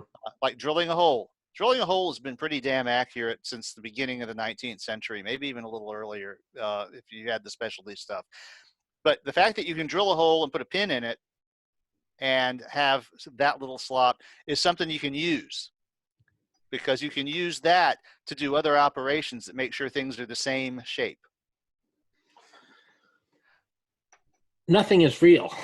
I don't know what that when we started getting into this stuff, then yeah, that was like the first thing. And honestly, we still don't have the air conditioning system that we really should have. We don't have the temperature control to make some of this stuff work. So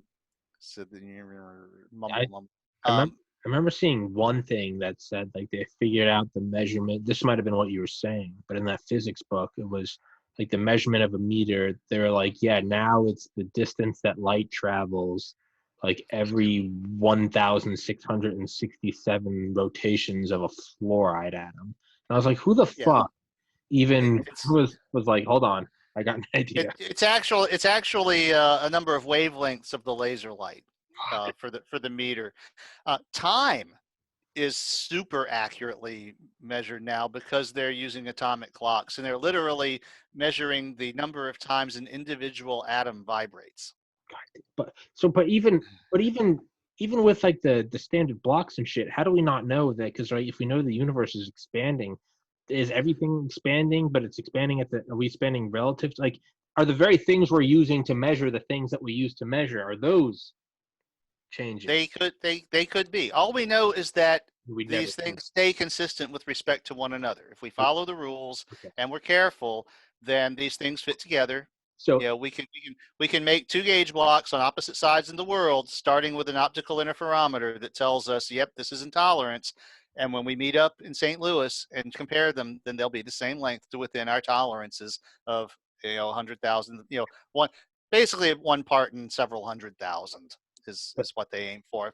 Now, this kit has several 6-inch blocks, so we can use these little helper doodads to assemble a bar that's that long. Now, once you do that, you've got several ring films that are adding to the length a little bit, about a micro-inch each. It's not going to be as accurate, but again, it's like, what are you aiming for?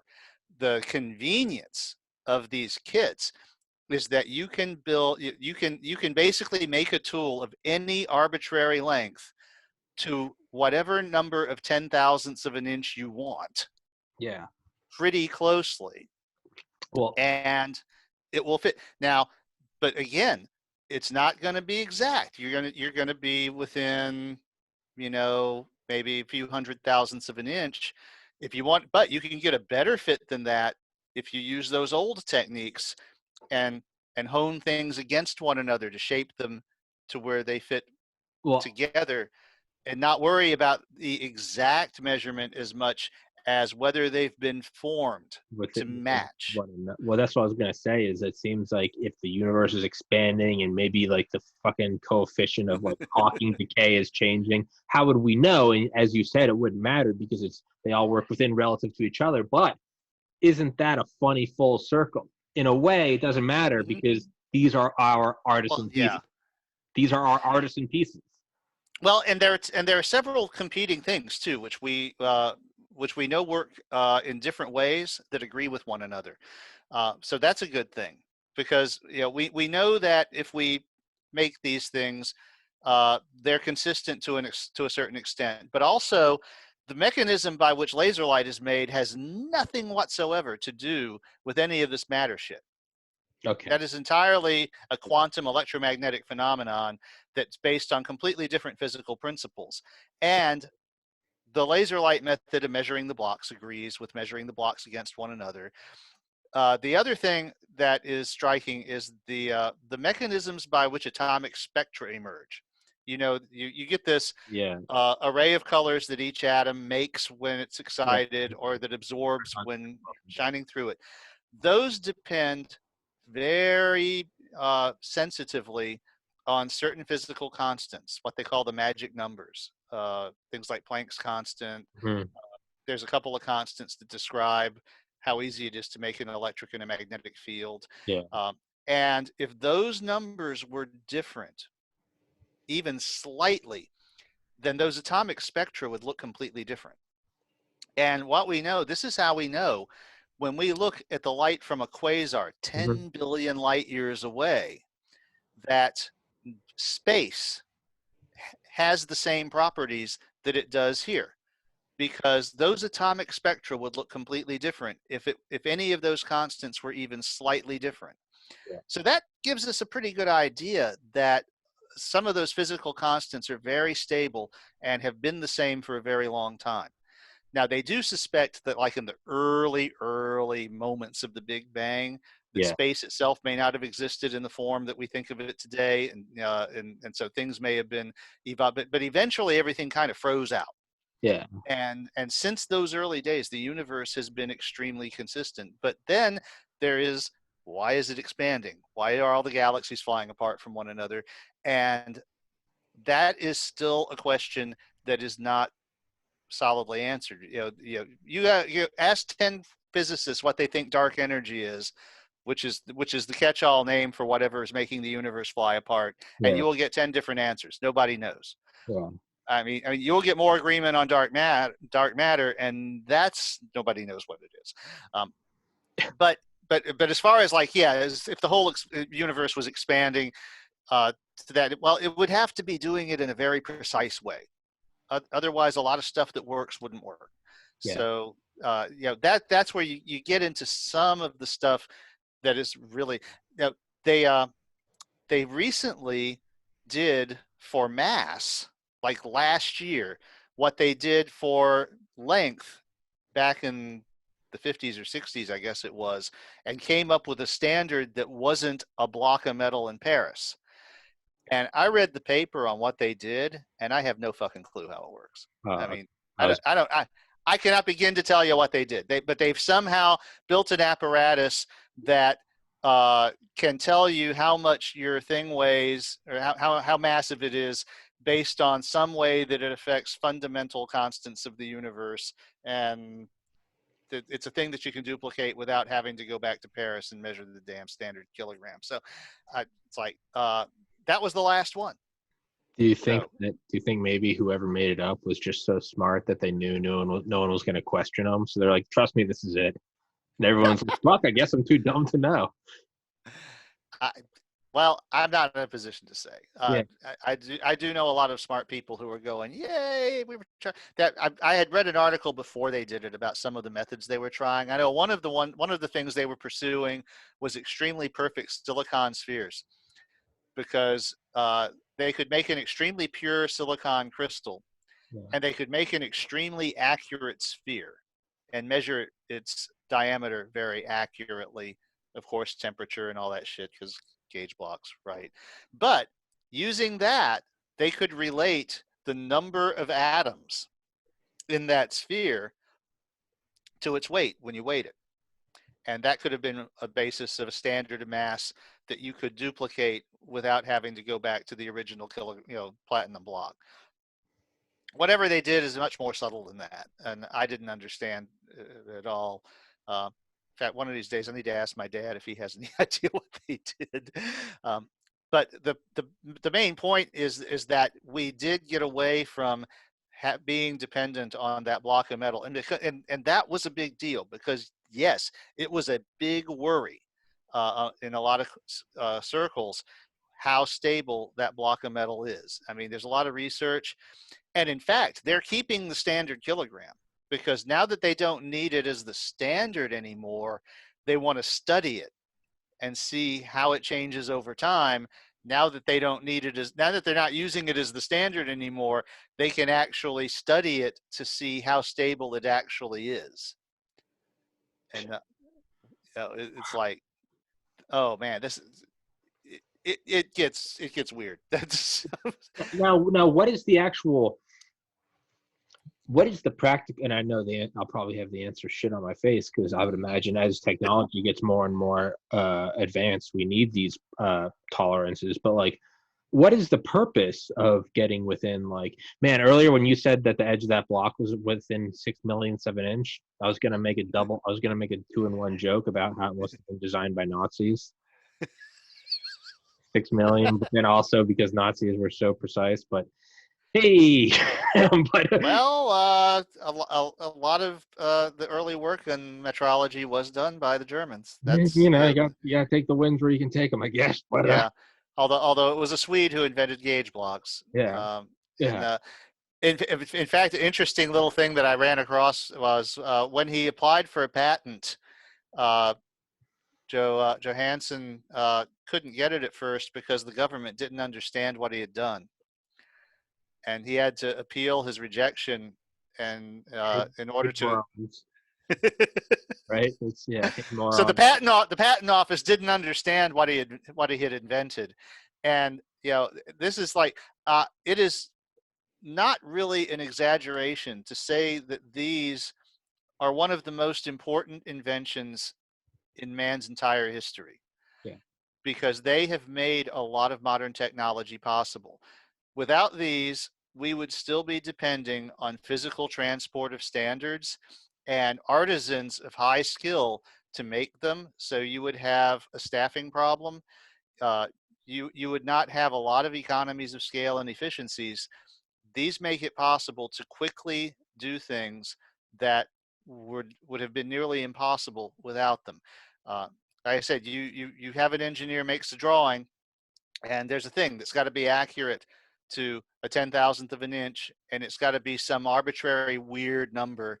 And you just go to the gauge box set, and it's like Legos. You just put it together, boom, okay. Give it to the machinist, make us a permanent standard this length. And he does his thing. You put the gauge blocks back in their box, put that back in the safe, and now you've got a tool that you can use on the shop floor to make the stuff the shape that you need it and all. And none of that was possible uh, before these things were invented. They went around the world in the first decades of the 20th century. They went from no one knew what the fuck they were to everybody had them.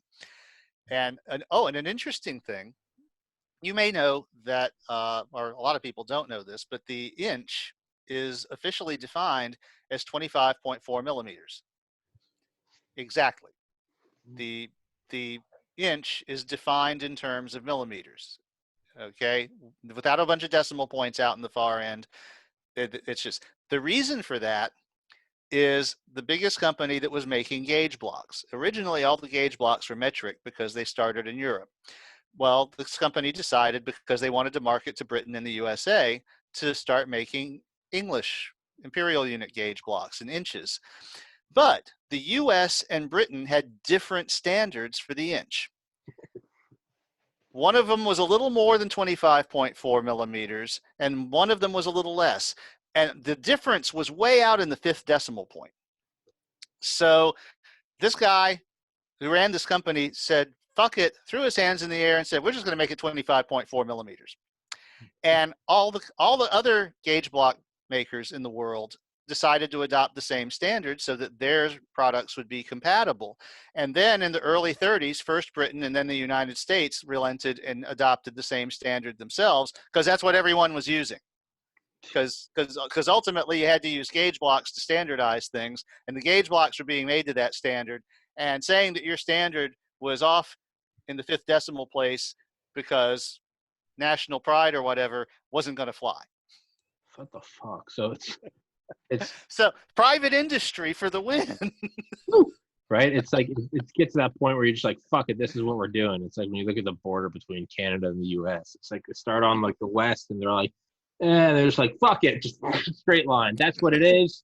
Everyone shut 40th up. 40th parallel, whatever it is. 25.44. So help me God, I'll pull this car over. Like it's everyone's just like, right, fine, right. It's 22.44. All right, man.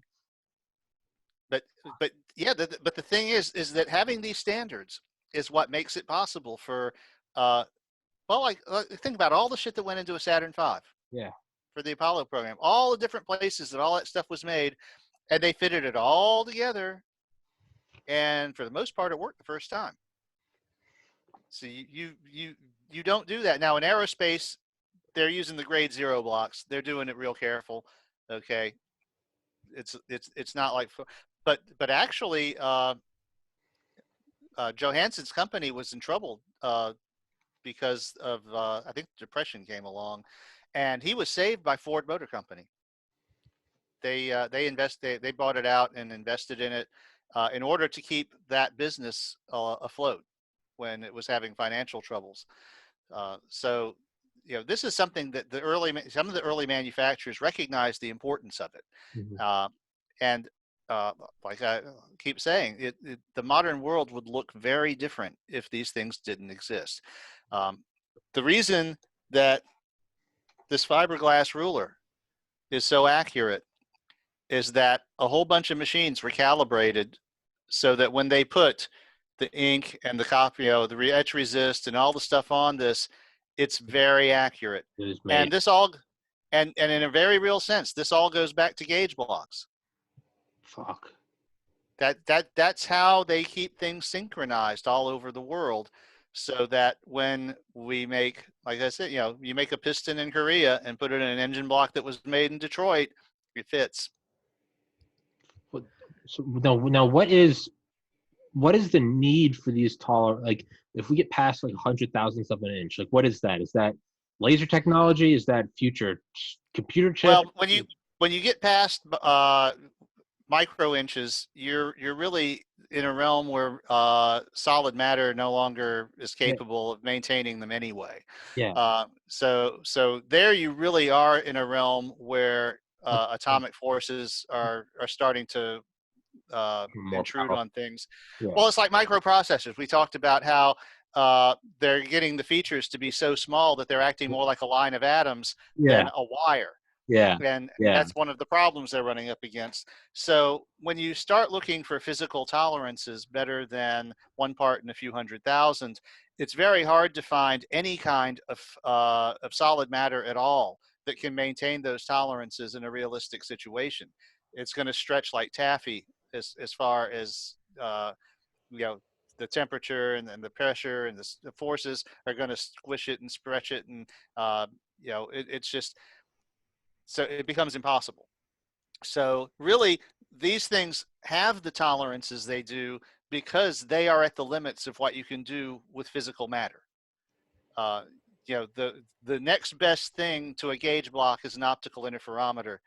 But really, what we use the optical interferometer for is to calibrate gauge blocks, because it's much more practical to use a gauge block in a practical situation, like in a plant, to make sure the parts you're making are the right size, to make sure the machines are calibrated.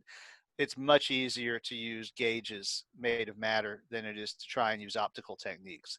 Um, and even those have a limit, because the wavelength of light is about in the 500 nanometer range, give or depending on whether it's drifting toward blue or red.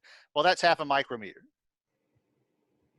So that the wavelength of light is about where you are when you're talking about the accuracy of these blocks.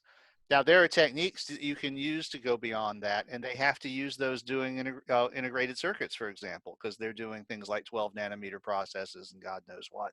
So they're using shorter wavelength light and all kinds of diffraction techniques and fancy shit. But you really reach a point where uh, just maintaining the environmental controls to keep solid matter from distorting uh, becomes impossible if you're looking for more precision. And oddly, that happens. Those tolerances still represent a very large multiple of the distance between atoms in a solid. The yeah, ringing gap between two gauge blocks that have been rung together is about a micro inch. But that's about 100 times greater than the distance between atoms in a solid.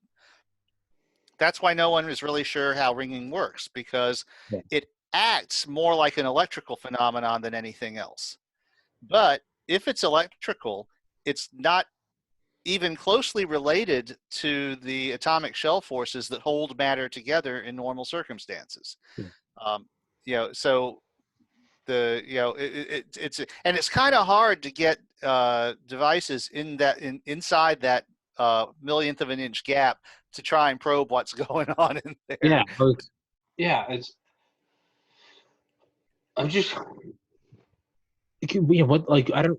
It's weird because yeah, it's like we're getting to this like point where everything's like we're trying to like measure sandcastles, but like the tide is rising, and like the things we're measuring are also made out of sand, and it's like everything's getting wet and goopy, and it's like, does it just turn to like, is that the next paradigm? Like maybe we're moving out of like physical specifications and into like light patterns or something. Yeah, well, that's the standard now. If you Yeah, when you get past the point where matter can hold it, then your next step is an optical interferometer, and you're comparing it against the wavelength of electromagnetic radiation, which is constant, at least as far as we know. Yeah, like I said, if the whole universe was expanding at a certain rate, well, then all those constants have to be tracking with it, because yeah, it seems to be, it's consistent to within a stupid number of significant figures. yeah, And the thing about light is that our measurement of time and distance is related, and it's very closely related to the speed of light. And we know the speed of light to within like 12 decimal places. I mean, it's just, Yeah. we know it stupidly accurately, and that means we can measure time down to just stupidly short intervals. And Femto, uh, eco. it's like it's all change. We can tell that the length of the day is changing by so many milliseconds, Yeah. per year, and Yeah. all that stuff like this. The And moon. that's not even at the outside. We measure the distance to the moon within 3 inches. Yeah, and we know the moon moves at, what is it, half an inch every year. It moves half an inch farther away. Yeah, Which, yeah, because of tidal drag. Basically, it's trading off the speed. The day is getting longer, and the moon is spiraling out, taking that energy of the Earth's rotation and using it to climb higher. And it's been doing that and that's for the problem 4 with billion that's years. the problem with rotational welfare. Is you got these bottom feeders who just slow down the rest of us. But Um, but yeah, we can measure that, and that gets the thing of, speaking of measuring distance. They left all these cute little retroreflectors on the moon when they did the Apollo and some of the Soviet rover missions, and we can use those to measure the distance from the telescope to the retroreflector with about that much error. Now, I was reading an article about that, and they said that one of the things they had to take into account was land tides. oh, The land that that's the cool. observatory is sitting on, the solid ground, You're shifting. goes up and down Oh, with the tide. tides. Nothing is fucking. There is no The standard. Earth, the Earth isn't solid. It has a liquid core. All the continents are floating. It's all a sham. This is all facade. This idea of standards and constants. This is all bullshit. Nothing's constant. Well, the standards are. I mean, it's like, that's all based on, and we can get that accuracy for those things because that's electromagnetic radiation and time, and we can measure those much more accurately than we can measure physical length by comparing. The length of a solid object is squishy. Yeah. But light and time are much more consistent. Or is it like land tides, which I can't write I'm going to write that down. But that's about to fucking blow my brain out, like Kurt Cobain. Woo. But for land tides or things where you're measuring something like with a thousandth of, and it's like, this says it's perfect. This says it's perfect. This says it's clearly not. What if we just aren't measuring light to a far enough decimal point? What if we were like, it's perfect, but what if we got out to like 1,000 decimal points and we actually found out that there was like light tides? Well, it's general relativity has effects on electromagnetic radiation too. One of the practical applications of general relativity is that the GPS system has to measure time so accurately that the fact that time doesn't flow at the same rate in geosynchronous orbit, or at the, it's not geo, it's a little lower than that, but where the satellites are, the force of the Earth's gravity is less.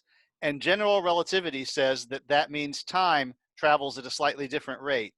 And they have to take that into account because they are measuring the path length from the satellite to your car so accurately that that difference would cause an error in your position calculation. I was reading something about, like, I don't remember what. I don't think it was the U2, but it was something about like stability. And they found that it wasn't stable over certain parts of the world. And it's because when they like mapped it gravitationally, they were like, fuck, this thing's so fragile that like if it goes over this part of the world, it's like, oh, tugs a little too hard. Well, the magnetic field is like that. Yeah. I don't think Earth's gravitational field is that bad, but the moon's gravitational field is that bad. If you map gravity of the world, there are parts where, I mean, granted, it's fractions of fractions, but there are parts where it's like over mountains and over the sea. Now, we have sold laboratory analytical balances that had, as part of their setup, you had to put where they are in the world so that they could apply a corrective factor for the force of the Earth's gravitational field, as it's slightly different in different parts of the world. I can't handle this right now, Roger. I am sober and I can't handle it. I am. This is this is ripping my brain apart. So fuck. Are there things like? So I was thinking like it's like flat Earth, right? If you look at the Earth and it's flat out to a number of decimal points, and it's like I think it was as Asimov did a little short story about it. My buddy Trey Carney shared it to me, and it's talking about like the 23rd decimal place, where it's like for like the first 20 decimal points, the Earth looks, whether it's flat or whether it's rounded, it looks the same. And it's not until you get that last part that you can see it starts to turn. Well, I started thinking, what if the actual universe itself is on like the surface of a sphere? And what if that has an effect over it's like we think it's just one big thing, but it's actually on the surface. Then I start thinking, what if like parts of the universe aren't expanding as fast as the other parts? Are there like Coriolis effects for us looking at light from quasars and pulsars and red shifts and blue shifts? I need some marijuana. That will help me. That is one of the things that they are currently studying. The way that they figured out how old the universe is. If you recall, I don't know if you remember this, but I remember when 10 billion and 20 billion were equally good guesses for the age of the universe. And in the early 20th century, 21st century, they narrowed that down to 13.6. And the way that they did that was by studying the cosmic background radiation. Yeah. And it turns out that it's modeled. There is a slight variation. God damn it. The pattern. And the size of the variations has to be within the size of the universe at that time when we're looking at that radiation, because in order for a model to all be the same intensity, it had to be within range for light to communicate, to keep it the same intensity. And so it's, basically the size of the modeling in the background radiation determines the maximum possible age of the universe. And this is like a really super elegant argument that came out of nowhere as far as I kind of understand it, but it's like, how did they fucking think of this? But it comes down to one part of the universe to communicate, for one part of the universe to communicate with another. For example, for a feature in space to all be the same, for it to be blinking, okay, it has to be small enough for light to communicate across it in the period of a blink. Yeah. So it can synchronize itself. Yeah. And that's how we can tell that if a thing is blinking at a certain rate, it can't be bigger than a certain size. Yeah.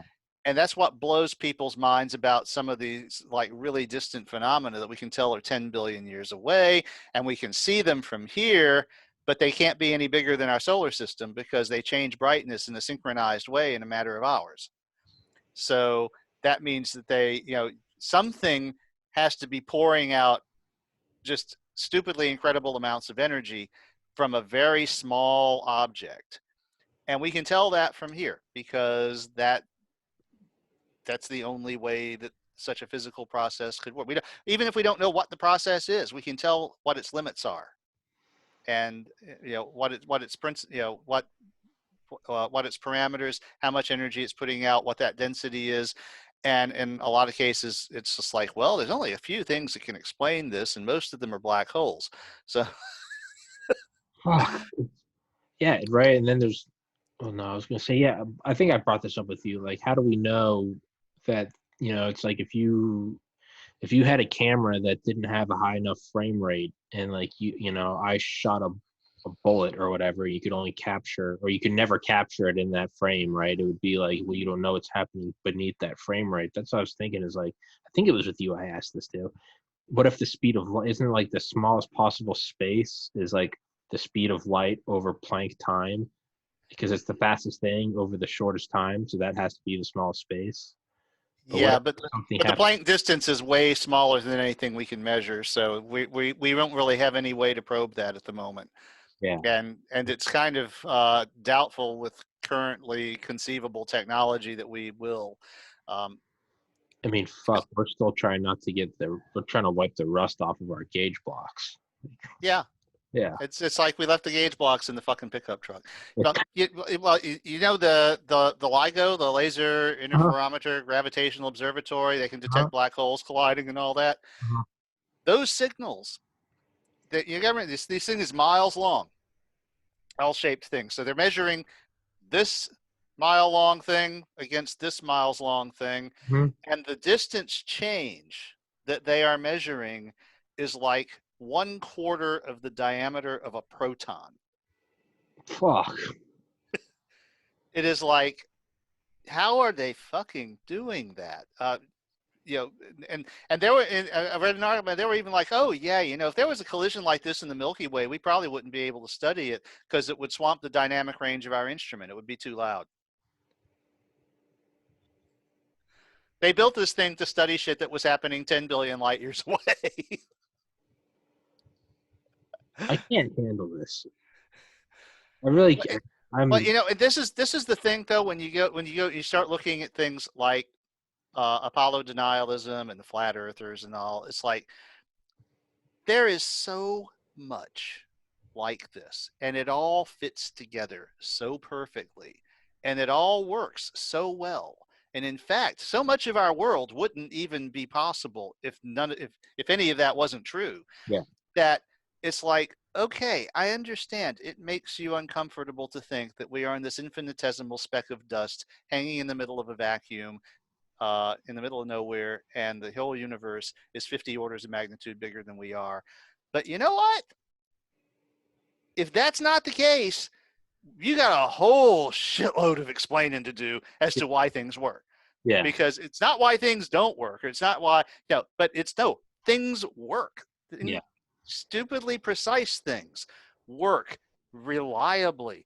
And and you have to deal with that. You know, it's these measurements from satellites and all. Everything adds up. Yeah. You know, it's if it doesn't, and there are a few things like dark energy. Dark energy drives people nuts because we don't know what it is. We don't know why the universe is expanding, but that is a very different thing to not understand than whether the Earth is flat or round. I mean,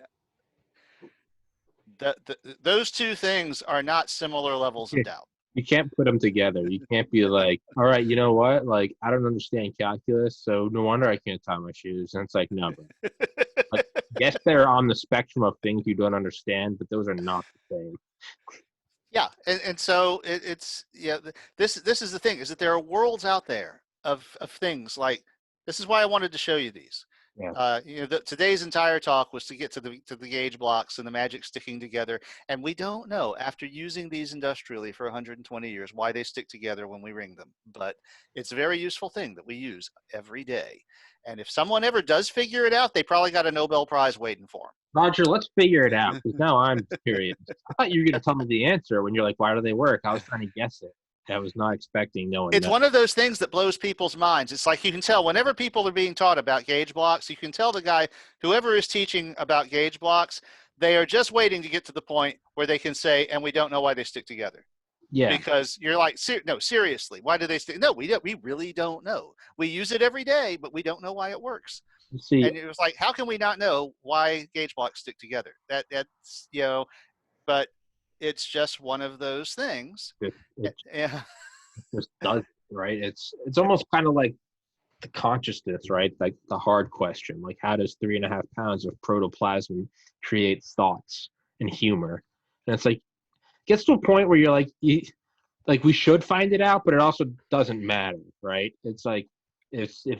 if sexual intercourse, it will create another one. Like you don't need to know how to build it. It just Well, and the happens. thing is, there's a progression that has happened with everything that humans have come to understand, where you first understand that it happens Yeah.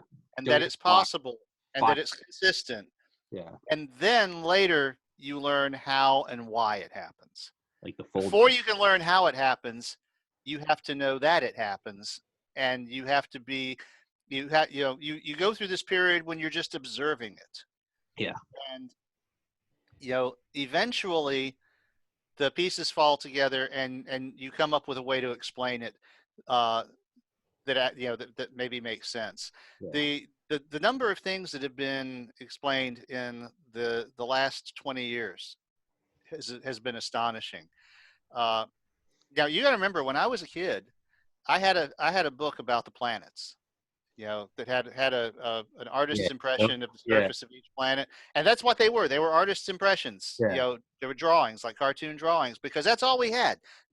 Humans had never sent a probe to the surface of another planet.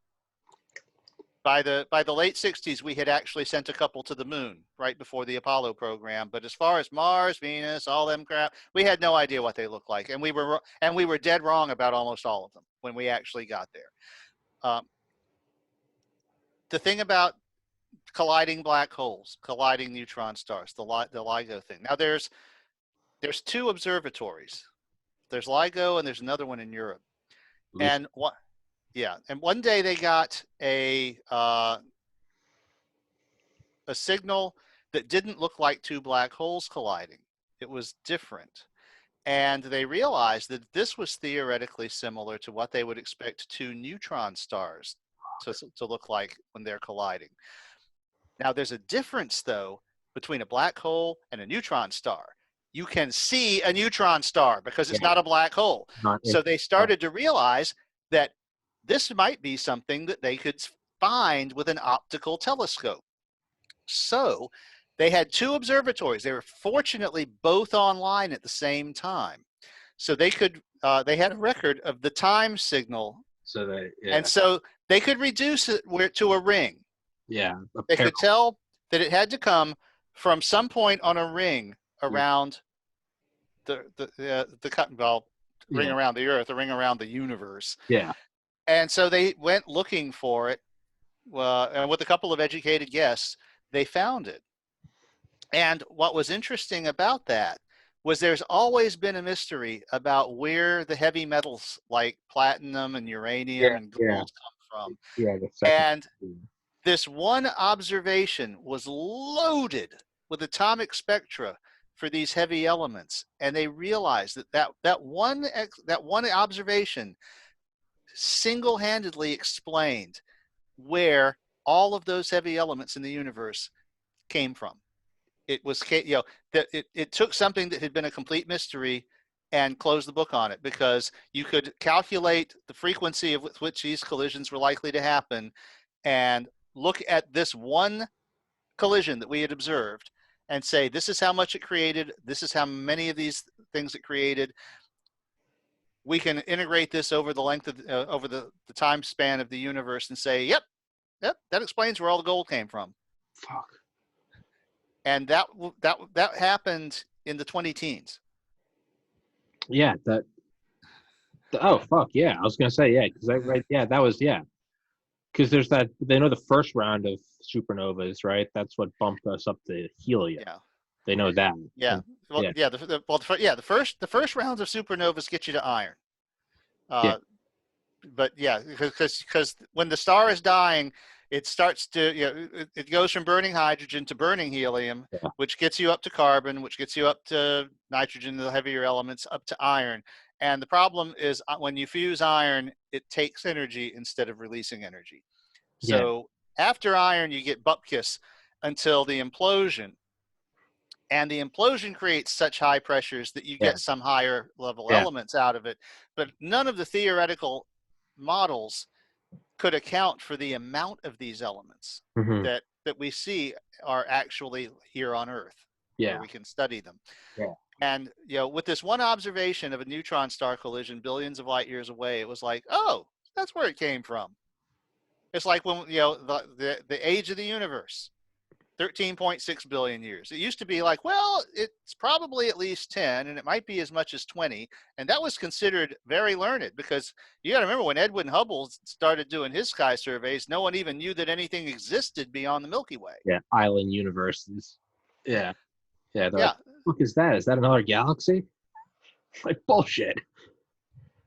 And it's like, is that a galaxy like ours? Yeah, right. That was like for Columbus going across the ocean. Like, bullshit, this is India.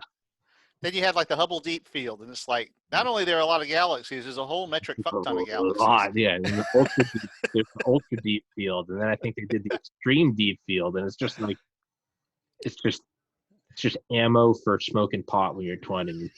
That's all. It's going deeper, and then there's even more. It's yeah, but it's. I remember learning that in astronomy. It was like a type of supernova. It was like a hypernova or something, and it's like in an instant, like part of the core. It was like the core of the core or something went from the size of Jupiter to the size of like a marble, in like in like an attosecond. And then what happened is the whole thing collapsed inwards. But then when it would collapse inwards and when the innermost sphere would hit itself, right, it would start it would send a shockwave of equal and opposite pressure, I guess, in the opposite direction, or an equal and opposite shockwave. But the outside of the star hadn't finished collapsing yet. So it was like when a light turns green and everyone starts going, so that was coming back out at the same speed that one was coming in, and it was just that like gang bang of supernovas that were like that was like a theoretical of how we could get past iron. But that was in 2010, so that was probably before the discovery. So fuck, I'm old now. Yeah, they were trying to work it out, Yeah, and it was yeah, just not. They were trying different scenarios, and it was just not adding up. yeah. They And said that they could. happens a Yeah, lot. that was right. The thing about science is that science isn't always about having the correct explanation or about it working. Sometimes it's about asking the right question and waiting until you have enough information to form a theory that you can test and that you can that then you can say, sometimes it all comes together like that, and you can say, well, now that we've seen this, which we had never seen before, we can say, well, there's this many neutron stars in the galaxy. Okay, so this is the frequency. It's Yeah, like, okay, that explains where all these heavy elements came from, yeah. and that doesn't happen too often, You, uh, and it's kind of amazing when it does. Uh, but the bigger thing that people don't appreciate about science and engineering is, again, things like this. You know, this is so ordinary, and yet it is so special. yeah, Yeah, it's hard to wrap your head around. yeah. Um, it was a little easier for me because I did some finite element analysis work back in the aughts when I was playing with alternative home construction.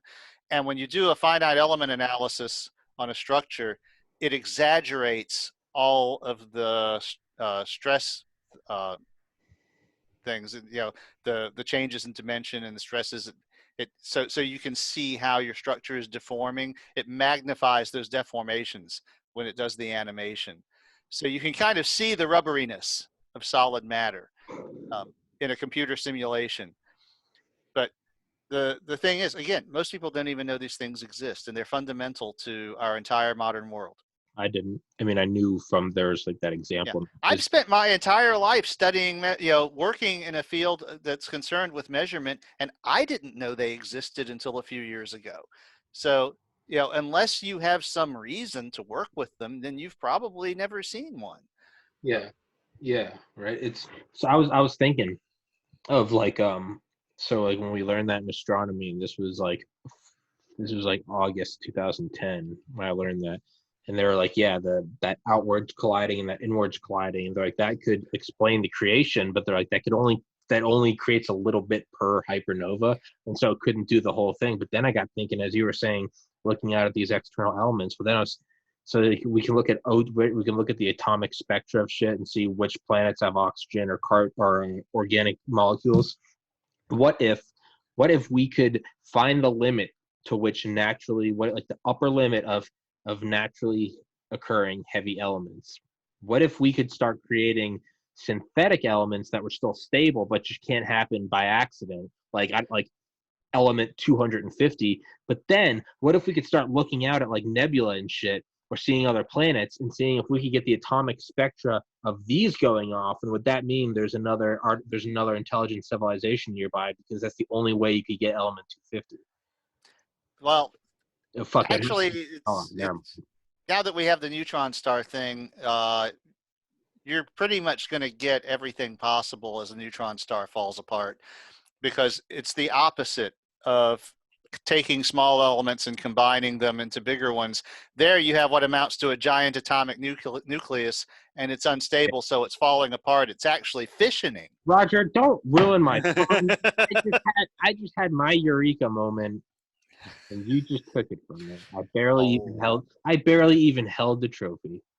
The other problem is how long they last. Because one of the things that I was struck by, because it had never occurred to me, is, you've heard of the natural nuclear reactor down in Africa that 2 billion years old. Yeah. And one of the reasons that was possible was that 2 billion years ago, all of the uranium on Earth had more U-235 in it because of the half-life, and so it was what we would consider enriched uranium. All the uranium in the entire world was enriched by modern standards, so it wasn't as difficult to get a fission reaction going in a structure like that. Well, or at least a nuclear reactor, but prompt fission reactions probably not going to happen naturally. But I mean, like, if you could go back in time, you would just be able to, probably it'd be a lot less of a hassle to make this material.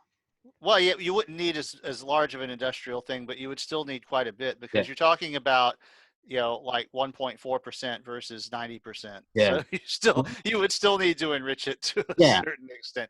But it would make it a lot easier to build a reactor to generate plutonium, which you would still then have to process chemically in order to extract it, and all the stuff that we did at Hanford. But it's like you might have done it for maybe $750 million instead of $2 billion in $1945. You know how now we don't even try to find nuclear enrichment plants? What we do is just try to find like nuclear like material, and we just track the flow of that to see where it's being brought to process. It's easier to do that than it is to try to find every nuke. What if there was like a form of like temporal, like, I don't know, not terrorism, but it'd be like, the temporal police would be like, they go up to some nation, go up to Iran and be like, we see you're going to 2 billion BC Africa an awful lot lately. Like, well, can a guy just time travel? And it's like, can we see what's in your bag? No, if people were time traveling, anyone who knew about it would be freaking right the fuck out, because it had so many really weird implications. I don't know how much more of this my brain can handle, Roger. You have already thoroughly destroyed it. Oh, you'll get used to it. People can get used to anything.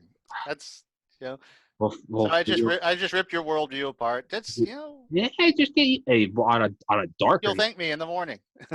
On a darker note of getting used to stuff and tolerances, dude. I had on a woman earlier, not Mitzi, but Christy Wells, and we talked. That episode was before this. That'll be uploaded tomorrow. Human trafficking and child sex trafficking. Fucking not actually. You know what? Let's not end this on a demonic dark note. Anyway, well, I mean, it's like we've been talking about fucking miracles of modern technology here. And of course, I had to bring in like satanic rituals. Like, hey, did you hear about this? Fuck, man. Fuck, Roger. I appreciate that. Let's wrap this one up, and let me check right now before we even scooch. Let me. What day is today? We are in November. What do you want? Do you want Sunday or do you want Monday? Either works out. Whatever you think would work better for you. I got a Sunday midday with a guy that's already been on, Ed Morales, but I'd rather do. Let's do the weekday then, because that way I'm not haven't had as much wine to drink before the all right, because I've been at work. Now you do realize one day I'm going to show up and I'm going to be like, I had no idea what the fuck I want to talk about. What do you want to talk about, Tommy? No, I've been thinking about that. One day you're going to show up without a topic, and you know what? It's going to be a beautiful thing, because you and I are just going to riff. Because we have yet to riff. We always come in with a topic. One day we're just going to riff, and we're going to, you know what? It'll be the first moment. It'll be like it'll be the early universe. It'll be the first moment that like gluon stuck together. Who knows? in the beginning the universe was created. It's been widely criticized as a controversial move. One day you're going to show up without a topic, and it's either going to be for the better or worse. But we're going to brave. People have been complaining to God about it ever since. Yeah. Why did you do this? Why did you do that? We're going to bravely go where no podcast has gone before. Because you and I come in here, and we have scaffolding, we have topics. So every once in a while, you know what? Whenever I have a drink again, one day I'll have one. Maybe when the podcast gets to like 1 million subscribers, you and I are going to get shit-faced, and we'll do like an 8-hour episode. That's probably going to be like 5 years from now, probably like 2025. We'll get shit-faced on Grand Marnier. We'll just get blackout drunk, and we're just going to dive into it. And we're going to talk about synthesizing elements. We're just going to go until we vomit and pass out.